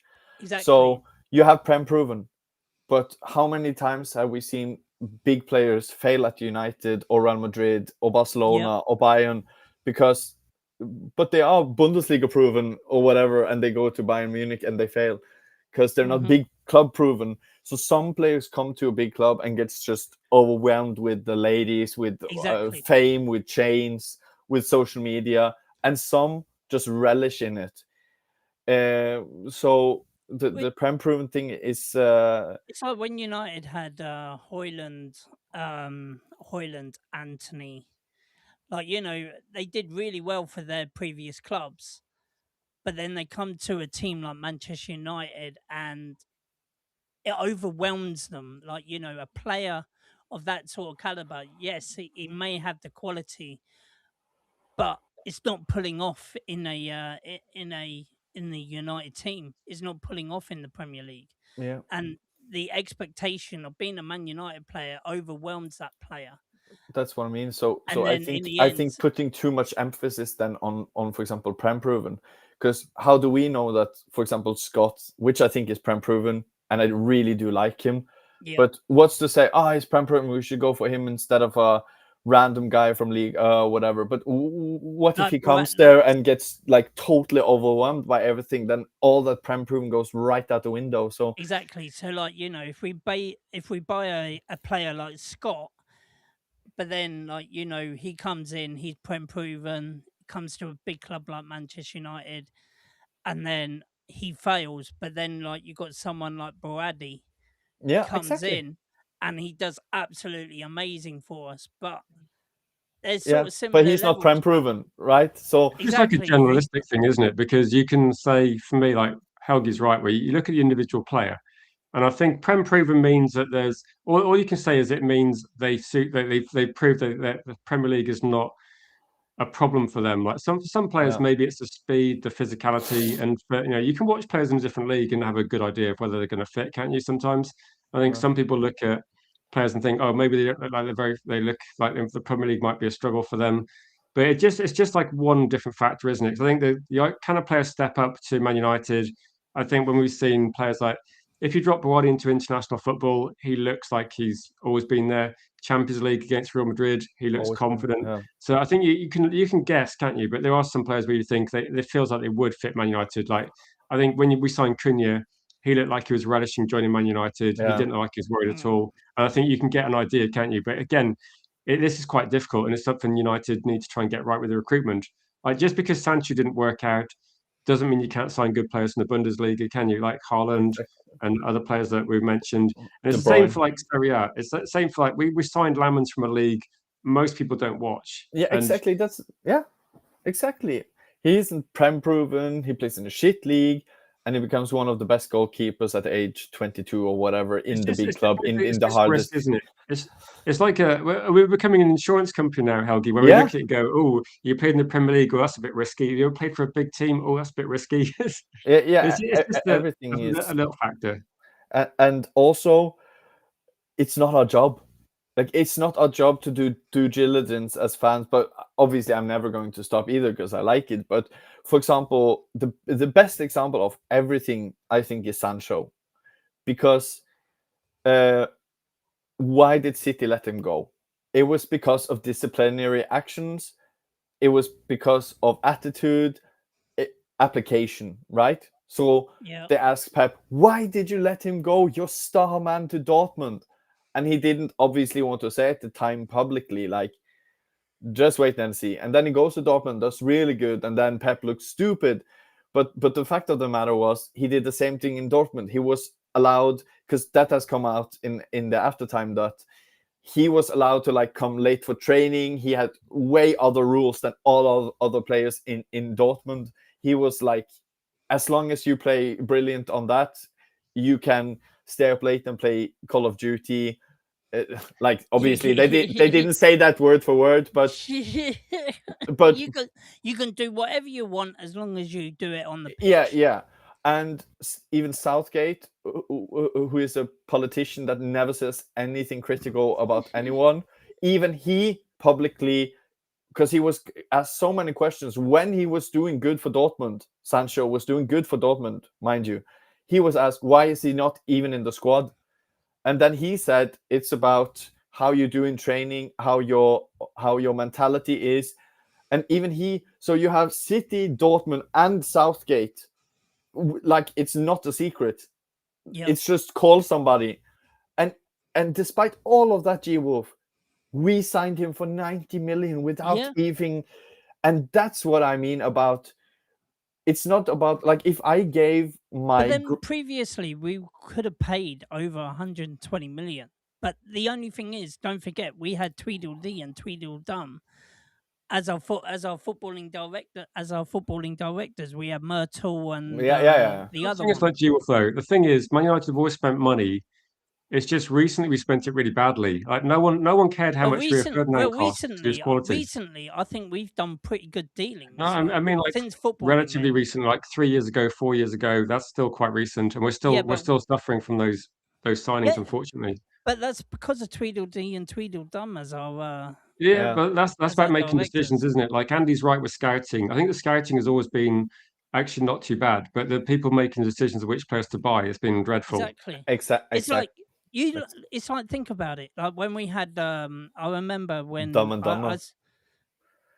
Yeah, exactly. It was Dumb and Dumber. Tweedledee I call them Tweedledee and Tweedledum because of literally it was like the blind leading the blind. Yes. So blind leading the stupid. But I remember when Ollie and he picked out Casado and Haaland, and he went to the owners and said, look, you need to sign these two. These two players are gonna be the best players, and you need to sign them now. And we could have signed them for 1.5 million.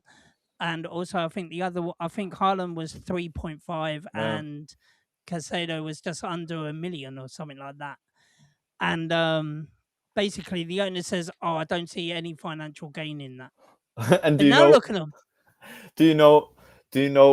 I want to take you back to that moment actually, because you know what's even funnier than that, G-Wolf? Do you know what those did? Do you remember what striker? They said no and went and got Igalo on loan. That's the one. Yeah, exactly. So the wages and the fees of Igalo would exceed kind of what we would have paid for Haaland from Molde at the time. Exactly. So that says all about them. So I know we have different people. So the Sancho thing probably wouldn't happen anymore.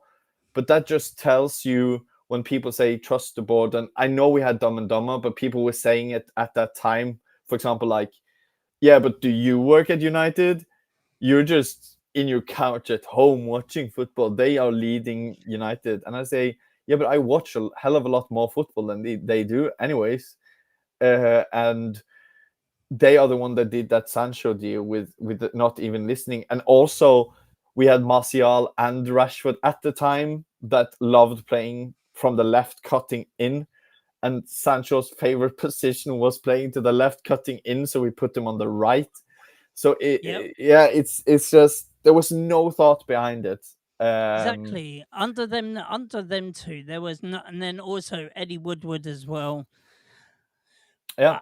Eddie Woodward and Dumb and Dumber. I'll tell you what, those three absolutely.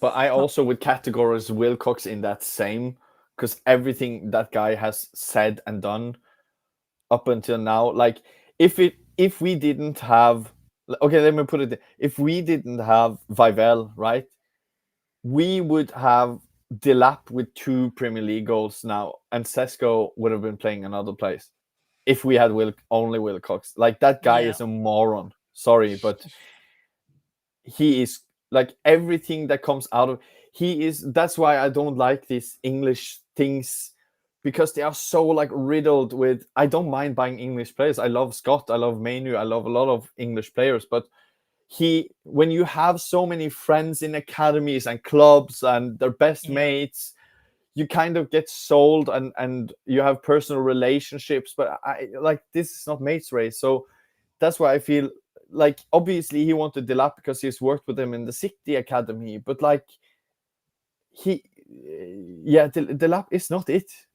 Like, Let's go for a couple of comments. Go for a couple. We'll probably wrap up about 10 p.m. if you guys are good with that. So about another 15 minutes. Niche fan, thank you for the compliment, and obviously G Wolf and Helgi, great guests we got on tonight. And I did say at the very start of the stream that Madrid Elise 220. I saw that as well. I don't know if that's going to happen, because apparently Elise is not for sale. I think Real Madrid didn't get that memo, if this is the case. But 220 million, I don't know, G Wolf, this just inflates the transfer market even more. So if that is the case as well, would anyone make a play for Rodrigo? Did Rodrigo, did he get benched during the Brazil game? Because I think watching the Brazil-Morocco game, I don't think he's going. Is he injured? Yeah, I don't know. I don't think he's in the squad. Yeah, I don't think he's in the squad either. But no, I call Rodrigo the Brazilian Sterling, and I'm not changing my mind. He is good, but he is very lightweight. So not me saying I don't want Rodrigo. I don't think he's shit. He's a good player, but no, I don't want Brazilian Sterling. Yeah, and I'm also, also, it's not what we need. Like, I don't see that. There could be a slight upside, but I don't think it really brings what we need. We need a left back. We need 2 mid.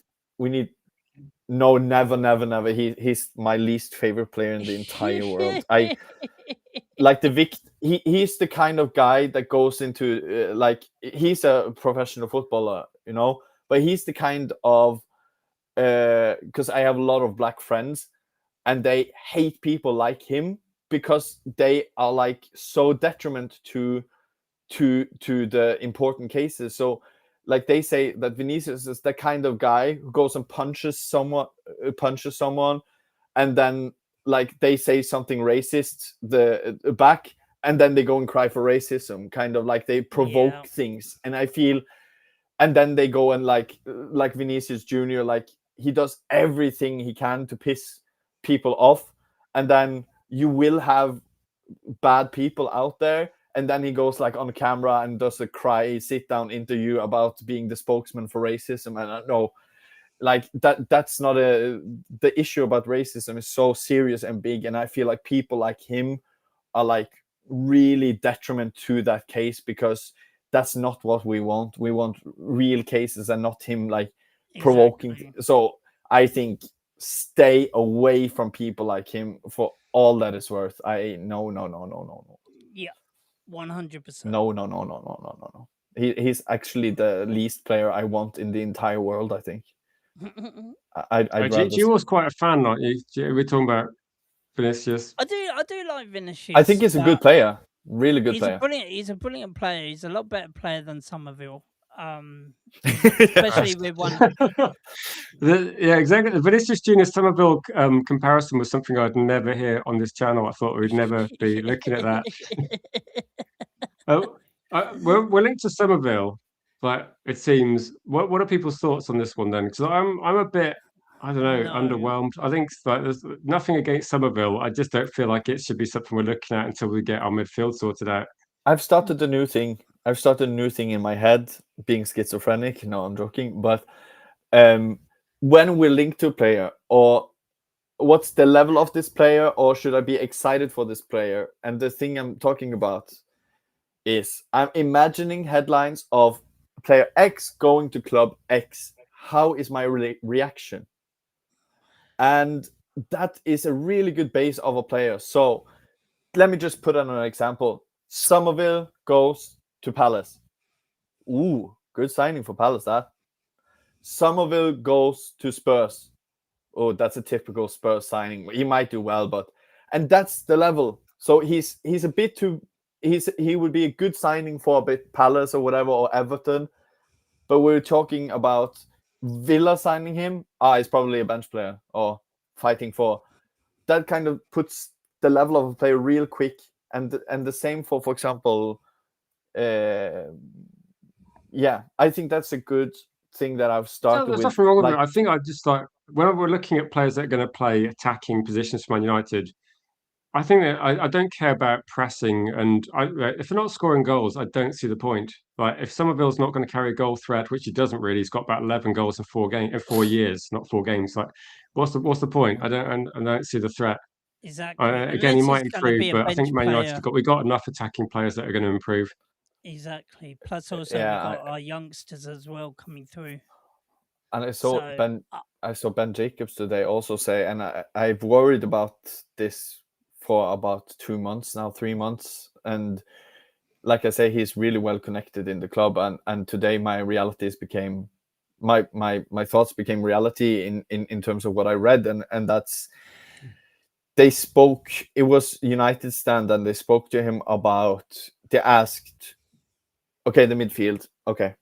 But if it came down to left winger and left back, what's the view of the club? And what I feared was true. They are wanting more a left winger, which I think is, I think like Helgi. If I said like who can play left wing in Man United's squad now, and you could list a load of players, couldn't you? Mount, Dorgu, Ahmad, Mbumo, Cunha. Yeah, I said Dorgu. That's about 5. We have Lacey, JG Gabriel can play next year. Yeah. You have, but if I say Luke gets injured, Dorgu's not a left back. I think he can play. What we do there, then but... is like them. If Luke Shaw gets injured, we move a player that's not a left back into left back position, don't we? Apart from Dorgu, who has played there. And we have done this for 10 years now. Okay.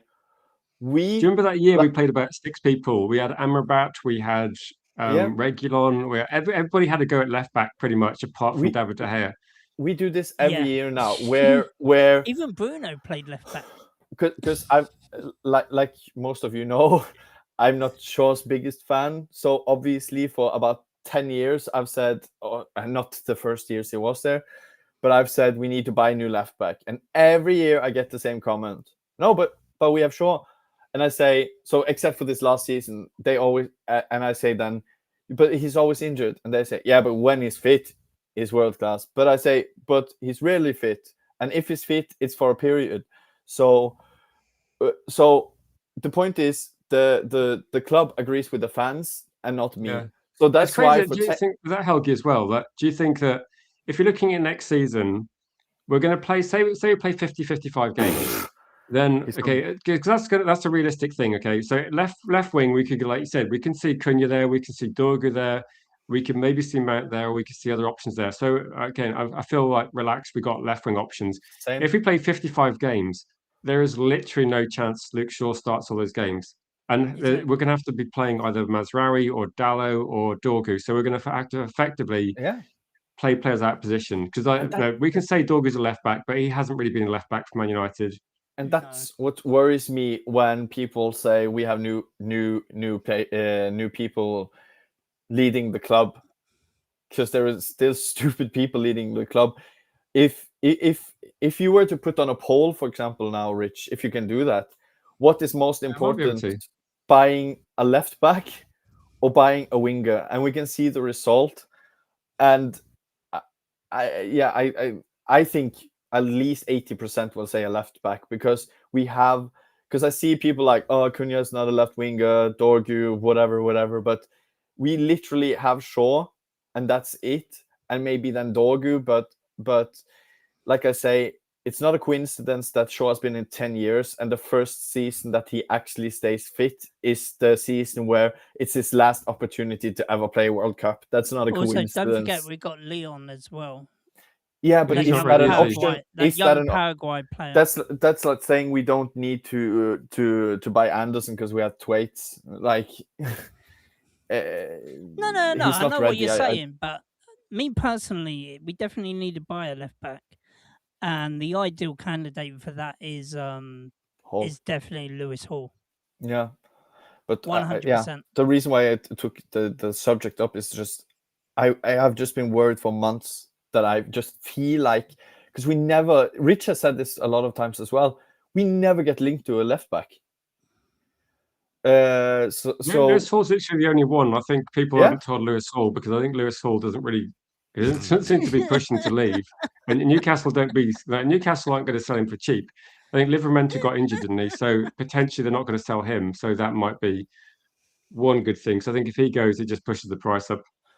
Yeah, I don't want to say too much about Ben Jacobs, because I don't ever hear anything Ben Jacobs saying. Like, Ben Jacobs says like everything, doesn't he? But he doesn't really tell you what he thinks. Do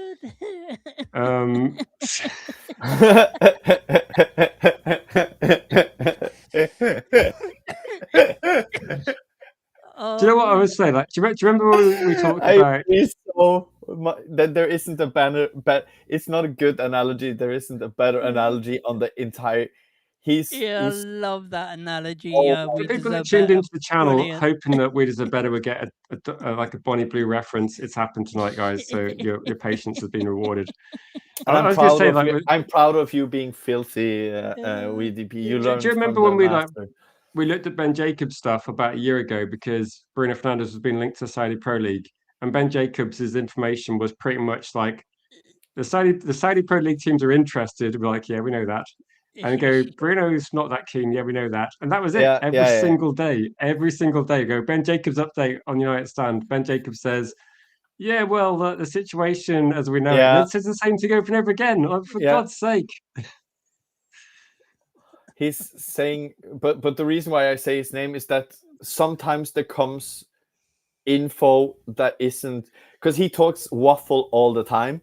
Yeah. But then sometimes you can hear a sentence that is actually not ambiguous, and then we know that's coming directly from the club, because he's an Ineos mouthpiece for them that goes out and just talks to everyone about how amazing Ineos is, and they have a plan about everything. So when you listen to him talk or sees what he says, you kind of have to.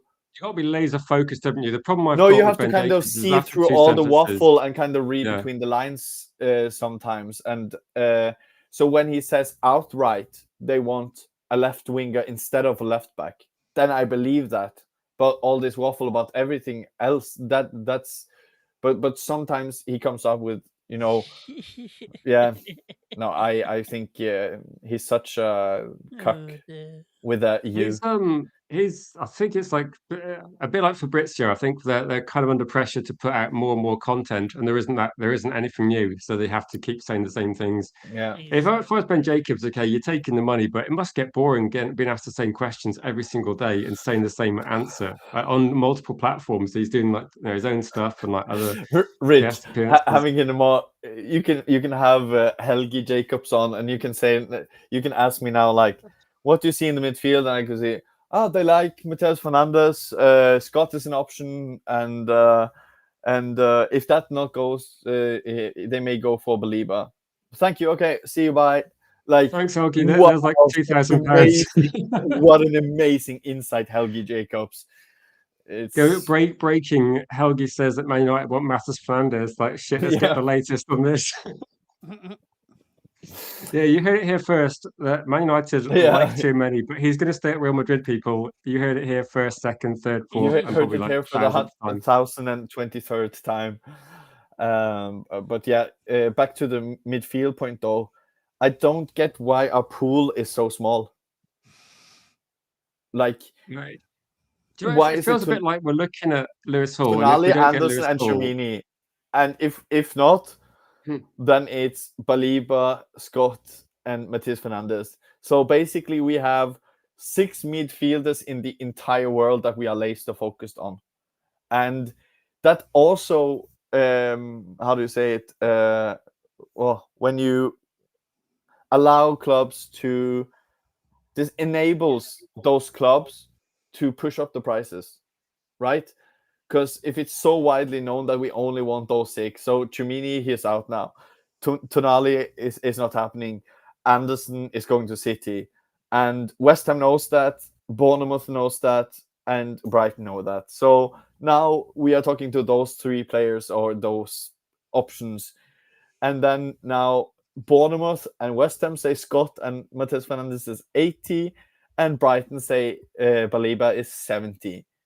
And we go, okay, we're going to take time on this instead of just going to 50 other central midfielders that are all really good all around Europe and get like bid 50 for about 20 players and see like why.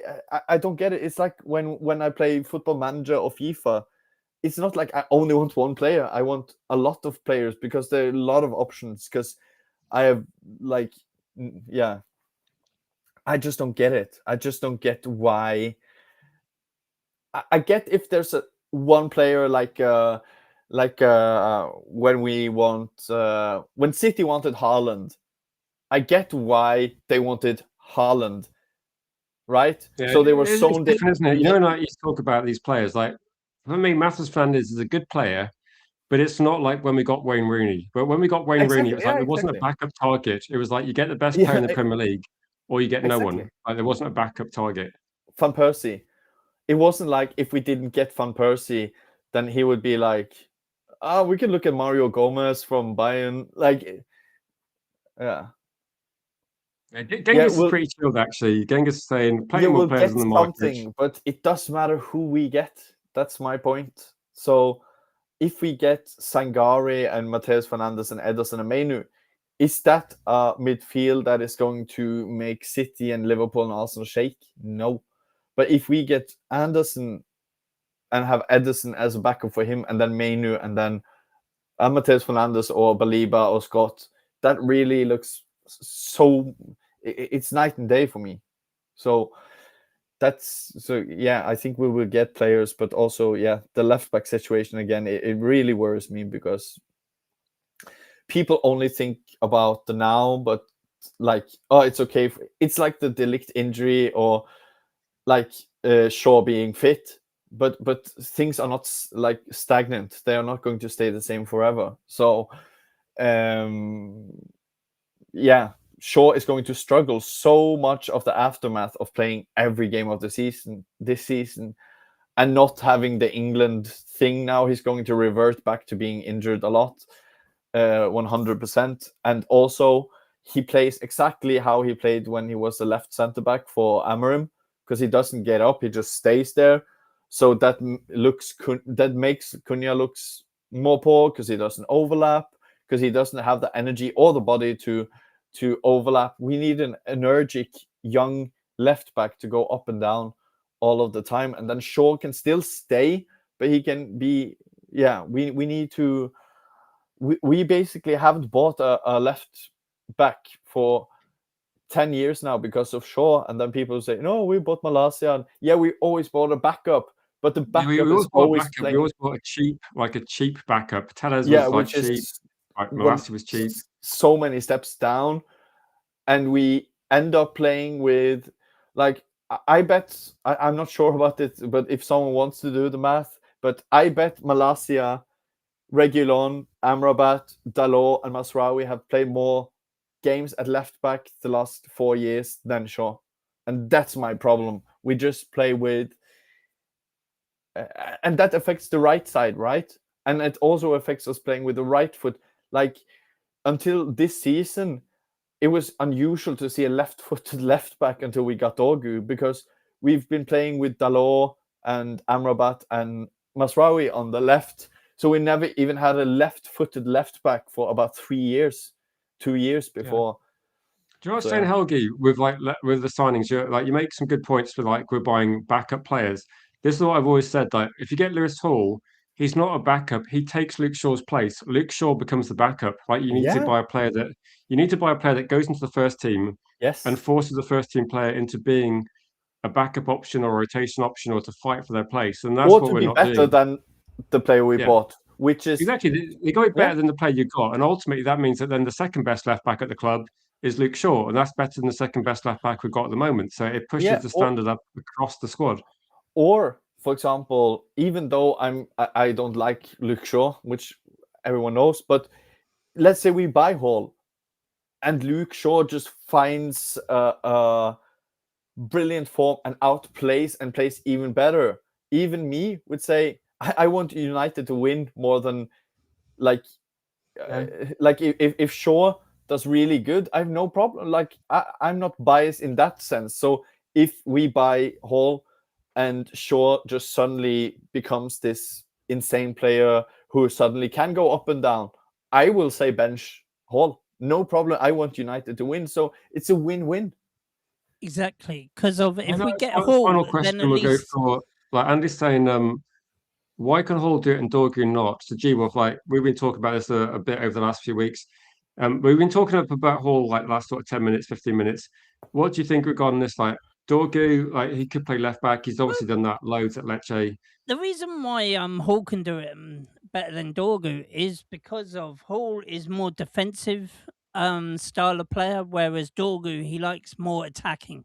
So tell you the truth, that we've tried him at left back, he didn't do it, didn't really do well there. But then when we pushed him up into the midfield and then played him an attacking midfielder, it was just so much better, and that's why that Hall can do it and not Dougal, because of they're so different style of players. It is night and day. Literally, Hall can defend until the cows come home. Dorgu, he'll normal like look when he's got sent off twice already for United. Yeah, that one was bogus. So I think my answer would be like I don't know with Dorgu. So- Like, we haven't seen him as a Thank left you, back at Man Rich. United. Thank So you, I can't Rich. really comment. But you can just see Dorgu, you can just see it with Hall and Dorgu. Like you no, know, you no, but look at Hall. Dorgu, my response is basically the same as Rich. If anyone's willing to, like, Dorgu could become one of the best left backs in the world in the next 3 years. He can become a really good left wing in the next 3 years. I don't know. You don't know. Dorgu don't know. My point is, even when Evra came from Monaco, he had won the Champions League, I think, with Monaco that year, and he was so shit the first 6 months when he came to the club, and he was an established international France player playing there. My point is with Mainu, is he a 6? Is he an 8? Is he a 10? Is he a the? And I feel the same with Dorgu. Like, can we just let them be young players and everything will. Do you think with Dorgu, like a lot of what we're saying is we've seen Dorgu play left wing back. We've seen him Thank play. you. We've seen him play left attacking midfielder, right Yes. attacking midfielder. We've seen him represent his country playing right wing and score a fantastic goal in like a pre-season like before the World Cup. So we've seen Dorgu play in all these different positions. We haven't seen him play left back. So all I'd say is that when people say, "Could Dorgu do that?" the coach is working with him every single day think he's a left winger or a right winger. That's what we're seeing on the pitch. So I'm not saying that I don't think he could. I think he could do that, but maybe Michael Carrick and other people that are coaching him don't see that. They see him as being more important as an attacking player. Until I see something different on the pitch, I'm just going to But say you can it looks see that it way. when he's been Yeah, but playing what- wing back. No, but what do you think about this, Rich? Because I don't disagree, but I just feel Carrick wants a pacey left winger, right? Because Yeah. he loves Cunha, but he also wants a pacey. I just think when Shaw plays there and he loves Shaw and Shaw has played, and he wants a pacey left winger, I think he's just used Dorgu because we don't have that yet. And as soon as we get that, that doesn't mean that Dorgu. Imagine if we get a left winger, then does that mean that Carrick will play Cunha and the new left wing, and Dorgu will be our third choice left wing? I don't think. I think he has just used him there because he sees the attributes and he wants those attributes as a left winger. But as soon as we get a left winger, because he knows also that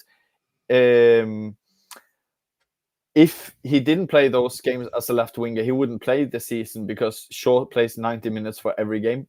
So I think that has also come in. And also, like Weed Sorbeto says, how can I know, or you know, or Carrick know, or anyone know that he isn't a left back because he hasn't played there yet? And for people saying he has played a left wing back, you have to know it's a widely different position.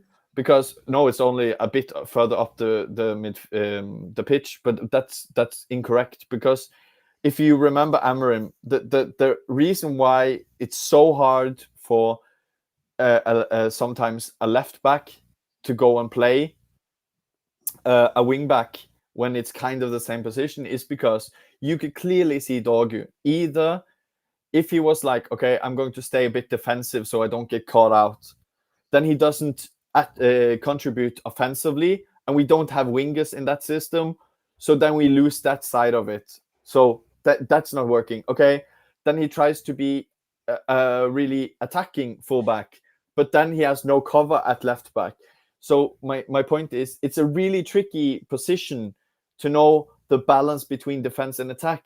But if we see Dorgu playing in a back four, he knows the roles are more defined on what you do, and he can be like, okay, my main focus now is defending and sometimes joining the attack until I see something him. He's done a lot of. Like, he's played left back more than any other position before we signed him. So Yeah, you'd think logically he should be fine there, but I don't know. I don't know what we're going to do. When he was a left wing back, his defensive was all over the place. He wasn't our team was all over the place, wasn't it? Yeah, but mainly on the left side though as well. Yeah, but that's because of what I said, G-Wolf. He was that's great because of what I said. Attacking.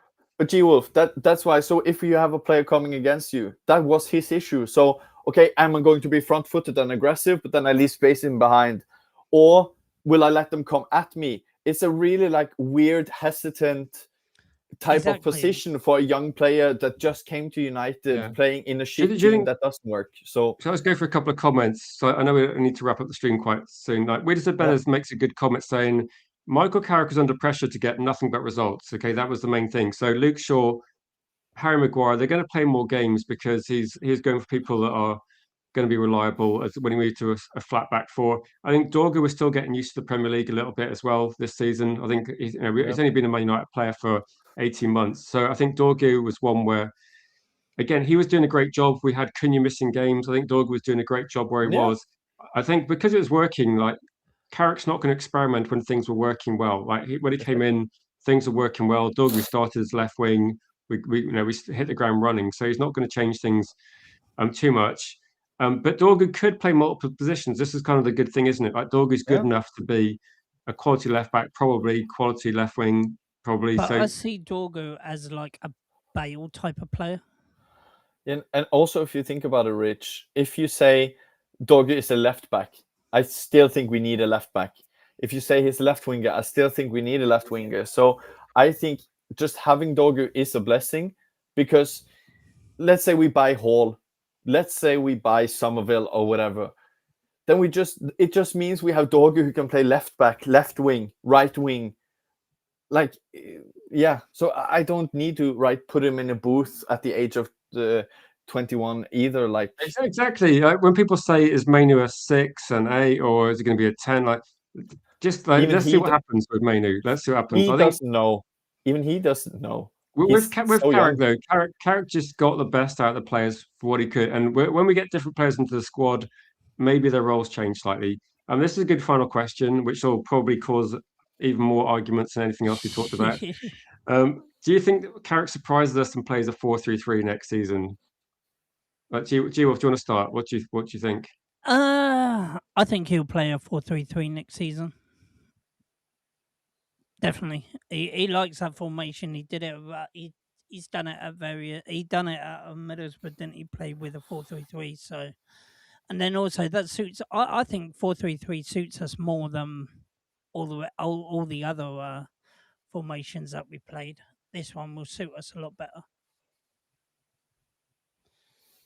I hope he mixes it up a bit. I hope we play like different formations during the game a bit we probably well. mix it up. But I think the best indication is who are we looking at in the midfield, and the answer says itself. We're not looking at a single number 6. And Bruno advocated for Carrick getting the job, as many players did. I think Bruno is our best player. His best position is as number 10. And we're only looking at players who can do both, like Matheus Fernandes, like Mainu, like Ederson, like Scott. We're not looking at any 6s. So I think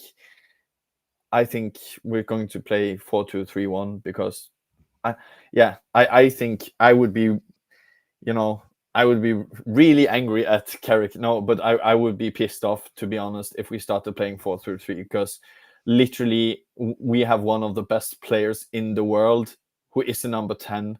So it makes no sense for me to not playing in the best position.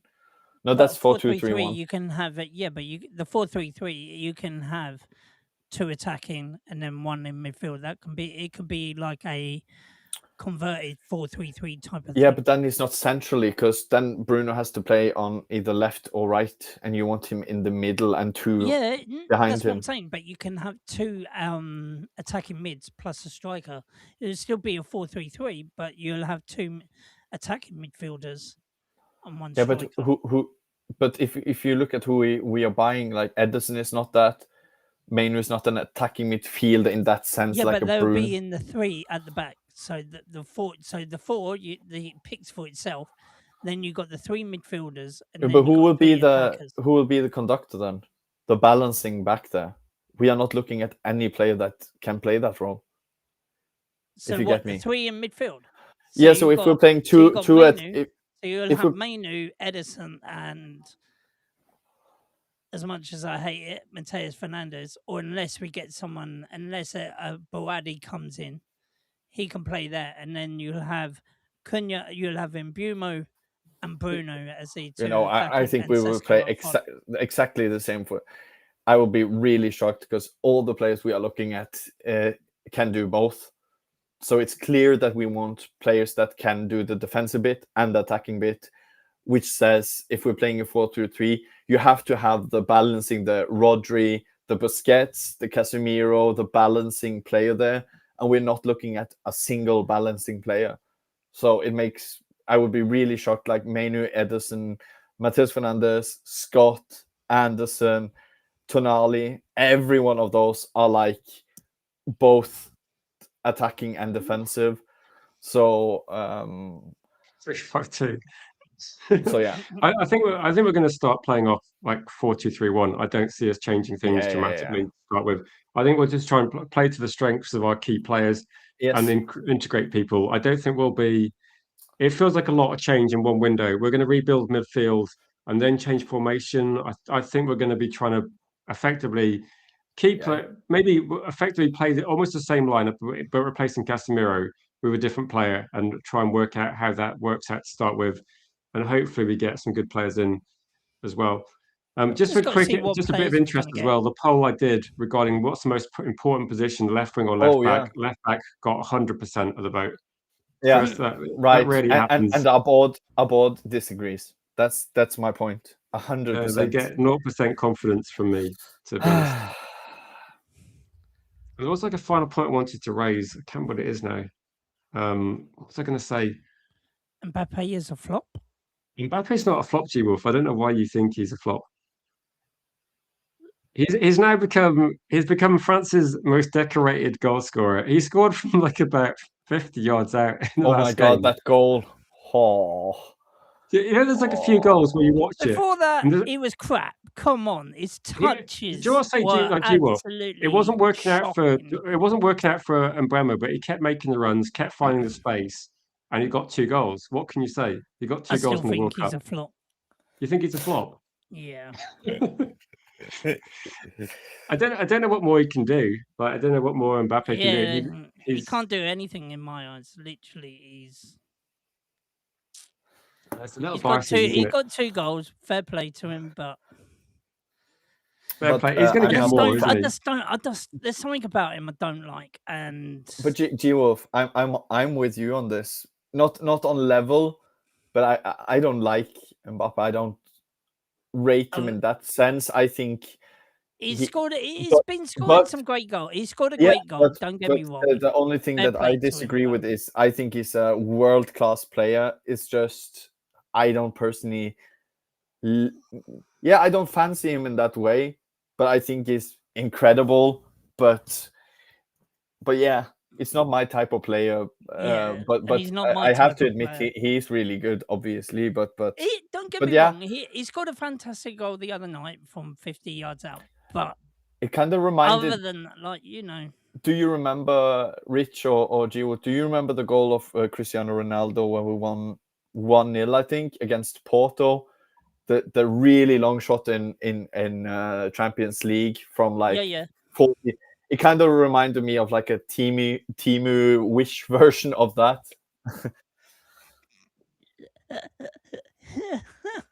just running from the midfield and just. That's one thing I've actually enjoyed about the World Cup is that there's been loads of people taking shots. Do you think that I was a bit concerned that the World Cup might be like club football where you see loads of like sideways passing? I've seen teams go for it and teams take early shots and just hit some crazy goals. And I was even like watching highlights with my daughter this morning, and there was a game. I think it might have been. I can't remember which one it was now. It was the team that beat Uzbekistan, and like 95th minute, there's a guy that like does like loads of work on the right hand side, falls over, gets rolled over, gets up, puts a cross in, an outrageous cross, and it's a goal for 3-1. I was like, damn, we're just seeing people just really go for it. I'm enjoying it. Yeah, it's playing for your country. It's you find those extra 10%, and my favorite part is unquestionably the lack of time wasting. It's oh no, I struggle to find the words. The goal, like in Premier League, literally when we play whatever Palace or Everton, when the ball goes out for a goal kick, I can almost go take a pee and then be back. No, that's one thing actually. They changed the rules and everything is so quick with the throw-ins. We've made with like the goal substitutions kick. quicker. Yeah, we've made like time wasting doesn't happen. These are good things. And when a player, I don't know if you know this, but you're going to notice this after I say this. If you don't know this, and this for the chat, but the rule of if a player gets injured or lays down, not just head, but foot, everything. If you make the referee stop and like get treatment, you have to go out. You don't get treatment on the pitch anymore. Yeah, it's like 1 minute, isn't it? Unless you got a booking. For and then the player, then that team got a disadvantage. So you see a lot of more people just getting up. Like if they get a kick, they don't stay down as much as they used to. I like it. I think it's a sensible rule changes. Everything like the throw-ins, the everything takes so bloody long in the Premier League. It's like I think the effective playtime average in Premier League this season was about between 55 and 60 minutes. The lowest. Sure, we can see Helgi. I was thinking like if we obviously in the Premier League we're not going to have like advert water breaks, so I think that we could see less VAR time added on. I don't like. And that then we could see. I think the games have flown quicker. I think these rule changes regarding like stopping time wasting, stopping like the wrestling for the corners. Yeah, It's brilliant. Who's going to win the Golden Boot is like the last question. I did say we were going to wrap up at 10, but it's been like fun talking to Helgi and G Wolf tonight, and people in the comments have put some great things in. Also, welcome, Kate Cadet. Good to see you in the chat, Kate. Final question, really, right? I asked this for the midday stream. What do you think then? Who's going to win the Golden Boot? Like, we'll start with you, G Wolf. Right, who are you thinking? Me, Harry Kane. Harry Kane. Well, he's got 2 goals already. It's not a bad shout. If I'm thinking with my brain, my logic, sorry, G Wolf, but I do think it's Mbappe just because he plays for France, and I know France will go long. So that's what. But if I think with my heart, can you predict what name comes out of my mouth? Yes, it's Haaland. You know, I was thinking like today when I asked the question today, everybody said Mbappe, and I was thinking, okay, no surprise, France are a favourite team, and Mbappe is going to score loads of goals. I think Harry Kane will do well. But it's going to be a slightly longer World Cup, isn't it? So I think most teams will play like an extra game depending on how far you get in the tournament. So you'd imagine that, like, say, ridiculous goal scoring record from Mbappe. G-Wolf, like you said, he didn't have his best game a couple of days ago, but he scored 2 goals. So Mbappe having a bad season, he's got like over 40 goals. So he just doesn't stop scoring, does he? Yeah, no. Like you say, I do get what he means. The reason why I don't like Mbappe is he don't give me anything as a player. He doesn't excite me, but he's just really good.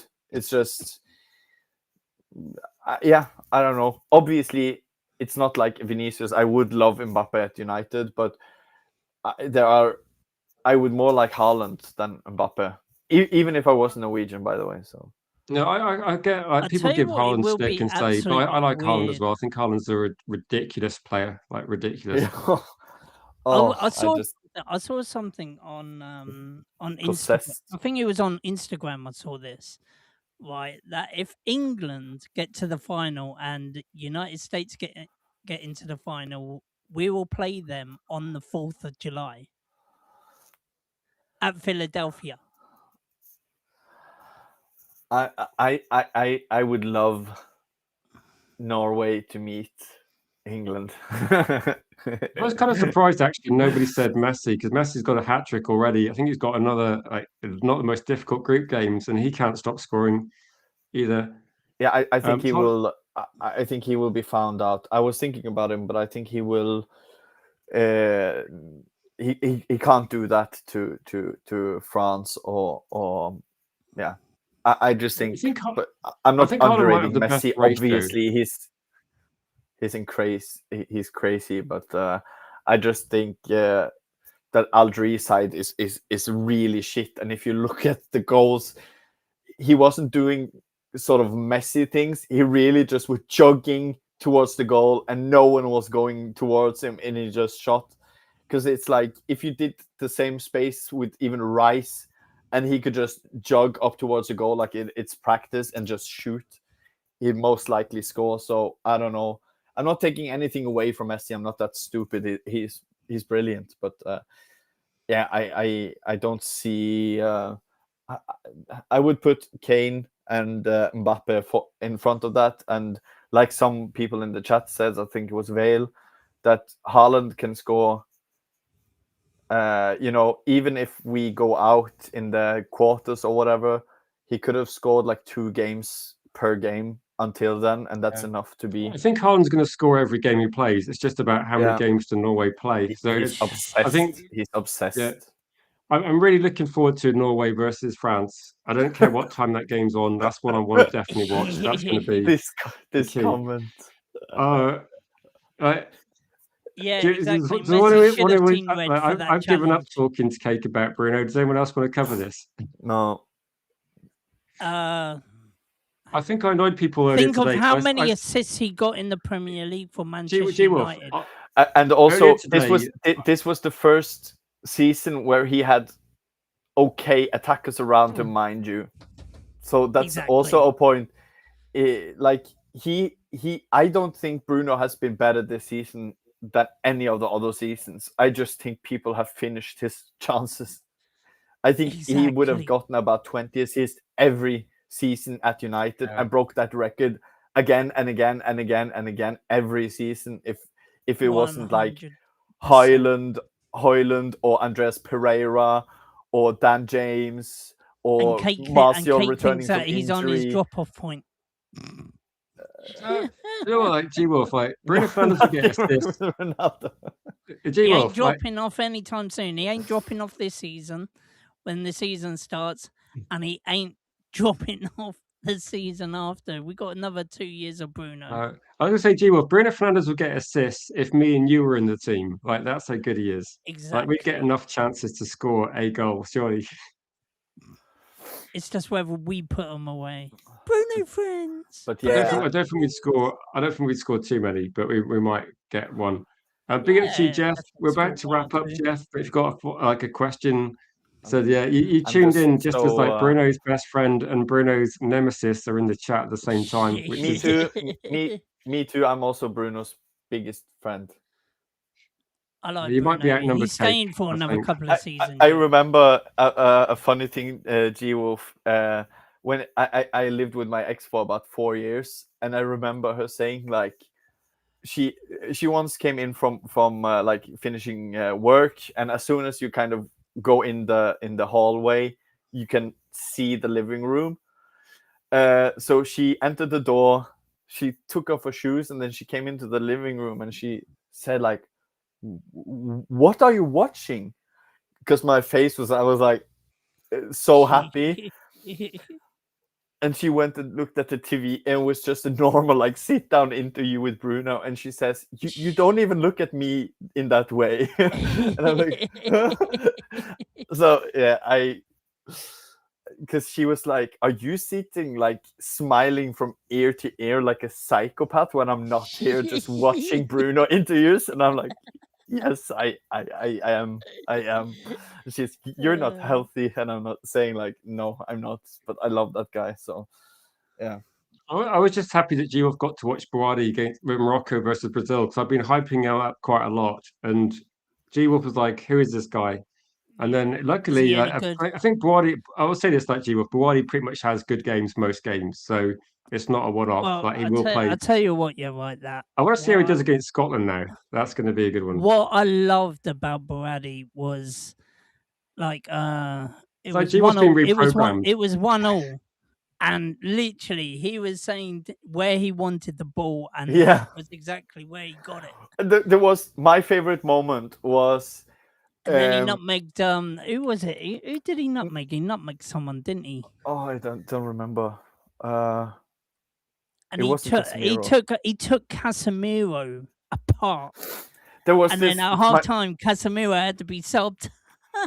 my favorite moment was so this was on Morocco's half, and Brazil was pressing high, and they were like pressing every guy who got the ball. And then the left back of Morocco plays down to the left center back, and then the left center back kind of does the right thing by passing it to Boadi while people are sprinting at him. And then Boadi has two midfielders like right on his back, sprinting to like break him receiving that pass. And even though he has two Brazilians behind him, and the matured, experienced center back is like passing to him in a difficult situation, Boadi does this. He claps to it as the ball is receiving, and then the two Brazilian players comes, and he just does this feint and goes the other way, and those two goes beside him, and I'm like, that's not normal. Like, he's standing there in the first World Cup game against Brazil, and he's applauding his experienced center back for like a good pass. While it's coming to him, it's not going another way. It's him receiving a pass and he's clapping, receiving it, and he has two hungry Brazilians coming behind him. That sounded wrong. And he just turns and oh, I was just laughing when he did that. It's like, when would you ever see a player doing something like that? That's like, Scholes, Pirlo. The other thing is, though, the price is just going to go up, isn't it? So we could have got a good deal for Boadi like a year ago, 18 months ago. But you were a hipster at that time, Rich. So until he does it in the international games, you're not right. You know. Well, the other thing is, I heard of him.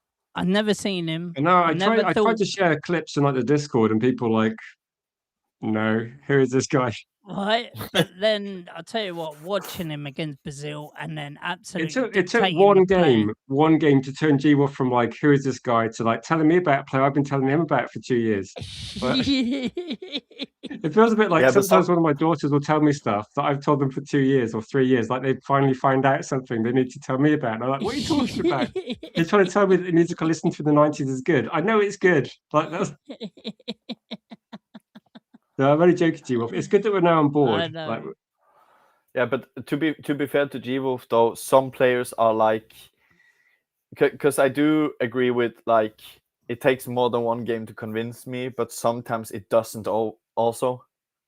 So the only thing is he's got to do it again. He's got to do it in the can only against do it Scotland. against Scotland though, G-Wolf. Like, That's yeah, the key, but isn't you it? know what I mean? Yeah, but if Like, at the same time, if he has a shit game, it won't convince me otherwise. Exactly. It won't convince me. It won't deter me away from him. Like, you know, because no, but every player except like Roy Keane had bad games, Scholes had bad games, Yep. Beckham had bad games, Giggs has bad games, Exactly. Zidane has But bad the games. only thing Delphi. is, if he has a bad game, like I would definitely be trying to watch that game. Like, if I can, I might I not. hope I it's may not in the middle of the night because I want to watch Bardi versus Scotland. Just Well, out of that's at interest. 11 o'clock. By the way, it is 11 11 o'clock o'clock. at night. 11 o'clock at night on Friday. This won't be like good for Scottish fans to hear, but I just hope Bardi does really well in that game because I like hope he watching the does best well. players in the world perform. Exactly, and I hope that he's going to be one. Surely, if he has a really good game against Scotland and say Morocco gets into the quarterfinals, semi-finals, having a team like against France and all that lot, and he turns up in that game, that's what I want to see. I think Morocco might be the best African team I've seen. But I agree. I think they're but going to. I do think they're the team. If you want a bogey team, that's a team that you should be that we should be looking out for. Is the Morocco? No way. No, there's only one decent player in Norway. Come on, Should we just finish on this? Like, when you were doing a watch along about a week ago, I said I think Norway's a dark horse. I think they've got some good players, and G Wolf said they're a one-player team, and I was like, "Ooh, I need to wait till Helgi comes on to discuss this." Naughty. That's not So, allowed. what to say for yourself, G Wolf? Are you going to backtrack or are you going to double down on this? Nusa, Odegaard, Bob, Sheldrup, you know what? Berge. We have a good team, and just watch Norway not get out of the group stage. No. But I do think do think we're in the hardest group because Senegal. I think Senegal and Morocco are at the same level. I think those are the two best African teams. Yeah, it's a tough group, isn't it? When I saw the draw, France I was like, won the bloody tournament last year, so I do think we're with the best African and with the best team. So, but yeah, the only team that I would fear meeting, obviously, except for France.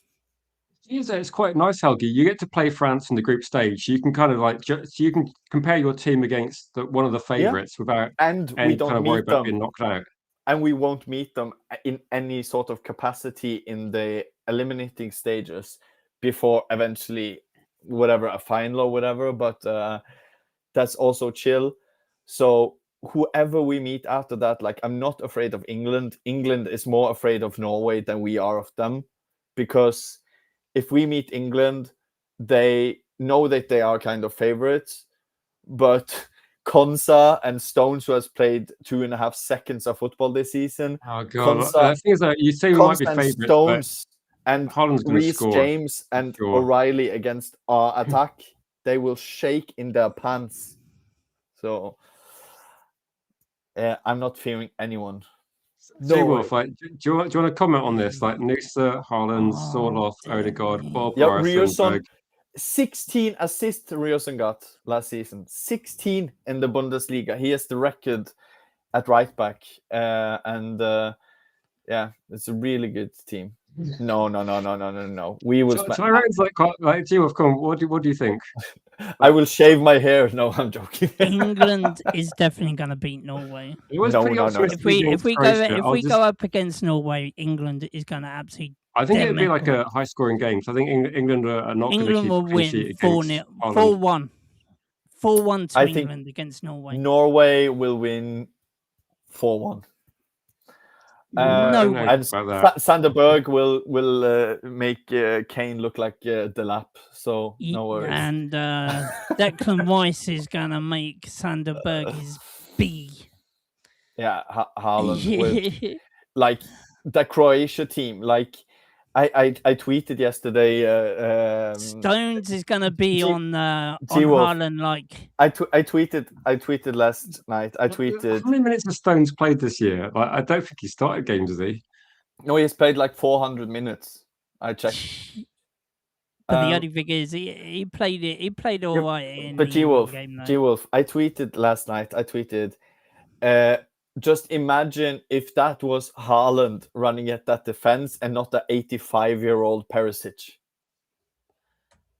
Because that team looked so vulnerable, and that is literally people coming out of retirement homes in like motorized vehicles and pulling up at your defense, and you looked so shaky. And if that's Nusa and Haaland and Ødegaard and Bob running at them, we'll find out, won't we? If we face Norway, we'll find out. I'm kind of hoping we face Norway now, based on the comments. Everyone's like going like crazy. I'm telling you, England will smash Norway for No. Yeah. Modric got ended, didn't he? Like Modric looked like he was a passenger. Haaland can barely run with the ball, yeah, but he can score more than any player existed on human Earth until now. Like Ronaldo and Messi. If you take Ronaldo and Messi's score together, he still exceeds them at that age and in this stage. So even if you put Messi and Ronaldo at those ages together with goals, he still scores more than them in this age. Not their prime, but Tyrone wants Norway. Yeah, I don't agree. Experience, like some people are good in bed the first time they do it. No, I'm just joking. They aren't. But yeah, I want to. So they big up to Mike watching from. I think it's like South Africa, isn't it? Mike, you're watching. He says, I don't know, but England. He says England, Brazil, Portugal is going to be the last. Say you're saying make the semi-finals. Wow, that's a big shout. I think Brazil. I think Brazil will be the disappointment. I before the tournament started, it's not. No, I'm not feeling that team. They have thinking that European teams are going to be like. I just look at. I think England is strong, but France got to be the favourites for me. I mean, Germany, I haven't seen them play a proper team yet. Spain looked a bit underwhelming. Portugal, I don't know. Yeah, I'm not afraid of Spain either. The, and I saw the two teams that I would really want to face is definitely want to face Norway now, and just prove you guys wrong. And also another team that I would love England to face against, and that's Brazil. Yeah, I would love Norway to meet Brazil. I would love it. We could beat Brazil. From what I've seen. Exactly. But what Brazil actually has a decent defense with Gabriel and Marquinhos, so maybe I don't want Norway. I want Norway to meet big nations with a bit rocky defense. That's why I want to meet England. The only reason why I want England to face Brazil is to right a wrong in the World Cup when we face Brazil. We need to right that wrong. Yeah, I was thinking about. We're going to get too many. What do you think, guys? I think too many feels unlikely. That's my gut feeling. He doesn't exist in my head even. Mourinho is not selling TCHOUAMENI, and TCHOUAMENI is playing for the club of his dreams with his best mates from France, and he got another best mate joining them. Konaté is one. He's played with Konaté in like all the ages, like the under 21s and the under 19s. So Konaté, he's not leaving Real Madrid. I think there's I'm consumers too many hoping that issues. we get CHOUAMENI. If not CHOUAMENI, then we definitely need to get Boadi. I saw I'll a take fun either one. I saw a funny tweet though from Goldbridge here the other day that I thought was really funny because I always love Turkey, not the Christmas turkey, but the country. And I'm always excited to see them because they always come as dark horse. But Goldbridge tweeted something like they always come in as dark horses but leave as ponies. And I thought that was funny because they always do. They were really poor, weren't they? Like really poor. Yeah, but The they are first like game. that. Good night, my love. To be honest with you, I did say we're going to end the stream early, but I don't know. We'll No, we probably end it deserve relatively better. Take soon. it easy, bro. And get in contact. Add me on Discord, bro. Hopefully see you soon with Isabella. I'm not sure what time the stream will be tomorrow because there's like so much lack of news. I haven't done like a morning stream because I feel like I'm saying the same thing over and over again, and I just don't want to be like Ben Jacobs and just keep milking the same story. Just photocopy everything. That's what Ben Jacobs does. I thought Cody was neutral, but he's just come in with like Norway won't go far enough. So no, but I'm not saying we will like that. But I just think Haaland will score a lot, and I just think every team that meets us will be terrified because if we meet England, Germany, Brazil, France, whoever we meet, they will be favorites. They will be favorites. Whoever we meet, and we have that advantage that whoever we meet is like the favorite, and we are not 5 steps down from that. So they're like favorites to win. They are afraid that they go out against Norway, but we have nothing to fear. So our mentality of the manager, of the players, we are not afraid of anyone because like if we don't come to the semis, no one will react to that. So no one will care if we don't get to the semis. We will just go out, and we know our strength is having the ball, is attacking. So why would we sit back and defend? The manager said that, like, why would I have these players offensively and then set us up to like grab a 0-1 or whatever, because our team doesn't suit that. So there seems to be one World Cup actually as well, where I think the French team, they didn't look amazing defensively. England's team didn't look amazing defensively. And a lot of teams actually, the defenses don't seem to be on top, which I think is quite good for the neutral in a lot of games. I have to say, I didn't see the whole match with Ronaldo in as well, but from what I can gather from the comments today, people are just like really thinking Ronaldo's holding the team back. I didn't watch the whole game, but it looks like that must be the case. He literally didn't do like any time he got the ball, it bounced off him. He misplaced passes, but also he didn't work a like, you know, not even looked like he tried to press. You know, like they literally played with one man down from the second. It was, and as you know, like he is my all-time favorite player. When I was 14, I had posters of him. I bought when he bought new football shoes to United. My poor mother had to.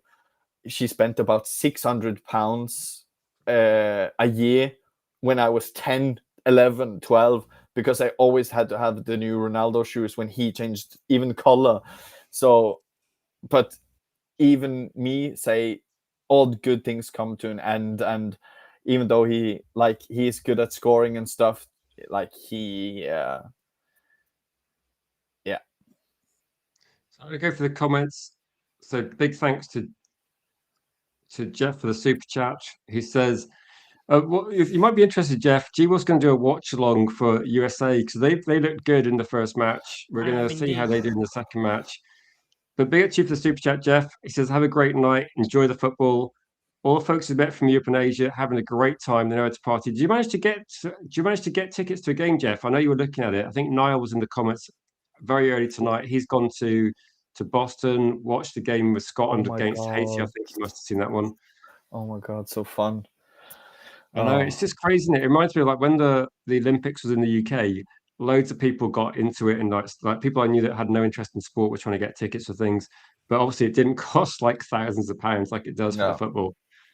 But So I'll go for a couple of comments. I know G-Wolf like need a toilet break. We'll finish in a minute, G-Wolf. You Yeah, can just go, G-Wolf. Like you can just go. Do you know what? I will do. Sorry, guys. I'm going to make a move now. Thank you ever so much for having me on, Rich. Been absolute No, it's been like brilliant. pleasure And I'll talking to see G-Wolf. you. Great watch-alongs as well. And I'll see you tomorrow night, guys. So take it easy. Laters. I'm just reading some Yeah. comments because they're worth reading. So No, cake. I meant Portugal was shit.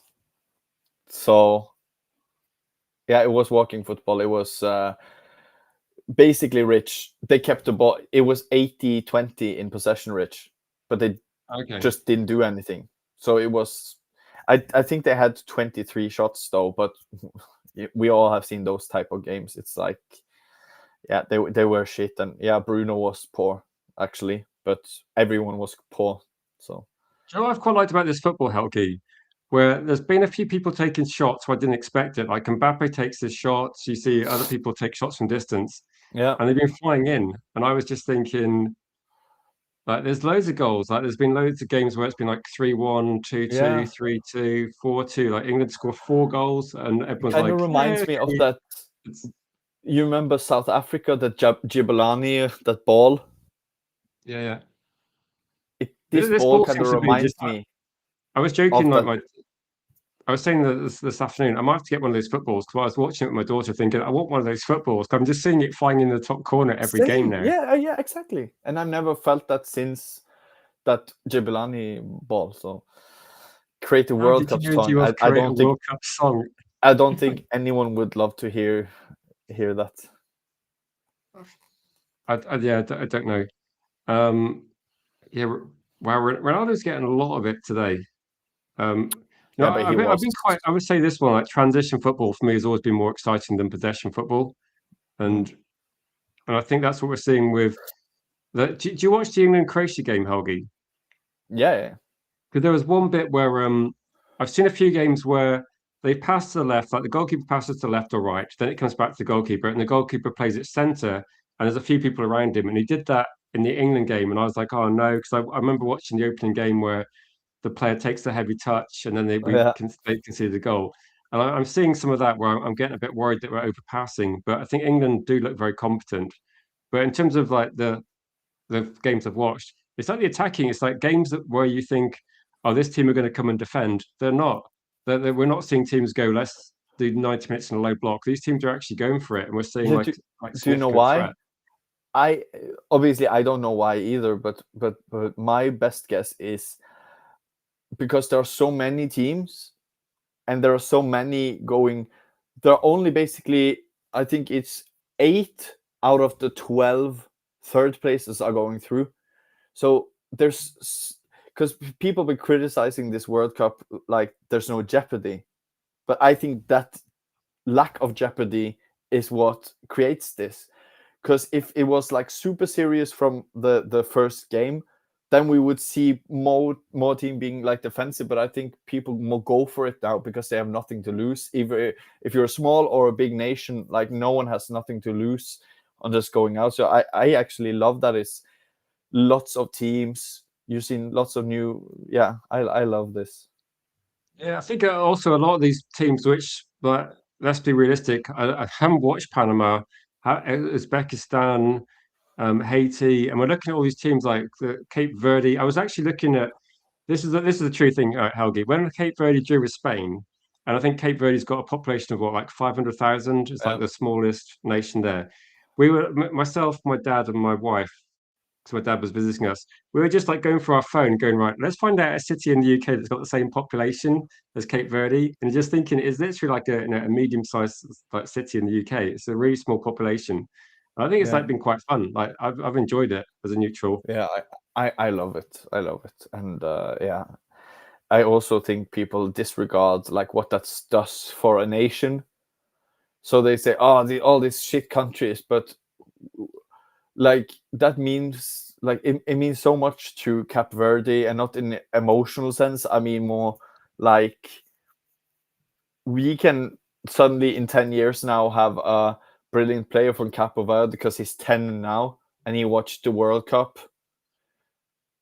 because Cape Verde was there, and we could have a 20-year-old in 10 years now, a guy who's 10 years old now and play for United when he's 20 because he got so inspired by the World Cup.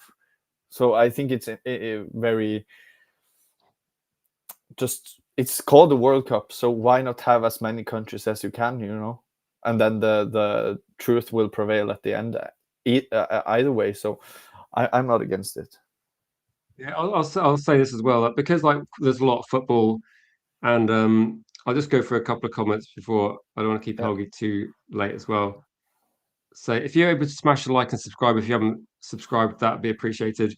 I'm with Gaming Sim and Ryan. I didn't know 100% who'd qualified from certain leagues, so until the World Cup draw got made, and I had no idea who's playing for like some of these countries as well. So I'm just being pleasantly surprised. I'm just being open-minded with the World Cup and just seeing what's going to happen. Mark says the 48 game, say this 48th game, there's like about 100 plus games in there. 48 team expansion, the best thing to happen to the World Cup. Agree. I think the rule changes have made it more watchable as well. Yep. I think some of the rule changes where they sped things up, stop time wasting, etc. I think generally, this is kind of a general point. I think generally the decisions have been actually not too bad. What was the name of the guy from the last comment? Was it Mark? Mark. Said it's from Trinidad and Tobago. I used to play with Kenwyn Jones, if you remember who that is, Mark, from Trinidad and Tobago. I love the flag as well. But Kenwyn Jones, when he played for Stoke, was one of the best headers I've ever seen. He was brilliant at India. So yeah, Matheus Fernandes news for Brandon. I think at the moment, then no one knows. There's been no developments at all. It's just been like Ben Jacobs might have said the same thing every single day for 2 weeks. I think all that's happened is that Man United are just talking to West Ham. We don't know if there's any offer yet. So no news, unfortunately. But if there is news, we'll be all over that as well. Last comment as well. I think, what was I going to say? Yeah, Tyrone says he didn't like the 48 team expansion at first. I think it's like fine. I think it's just too many games on in the middle of the night. So I'm just watching highlights for a lot of them. Any final thoughts, Helgi, before we wrap up? No, I'm just the last month I've been working like 16 hours a day on my album because it's coming out in the fall. But I wanted to like work as much as I can because now I'm taking 100% like holiday from it in the World Cup. So that's why I've been having like super busy at least the last month now.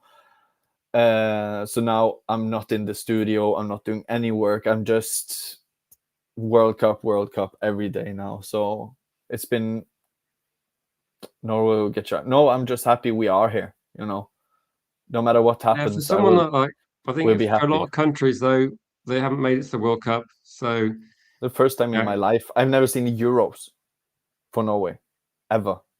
So this is huge for me, and the fact that we are just here. Imagine if Norway had a shit team, I would be so happy getting smashed 4-0 every game, just being in the World Cup. But the fact that when we are here, we have this team. So yeah, nothing can get my heart broken. Like I will be happy no matter what happens. Yeah, you got one of the best strikers as well, so you got a chance. Yeah. But big up to everybody watching, people that support the channel as well. Thanks for the super chat, Jeff. Thank you, Bilal, early on as well for the gifted membership. And big up to G Wolf for great job on watch vlogs recently, and big thanks to Helgi for joining us tonight as well. Yeah, and I'll try to find time also to do some watch longs during.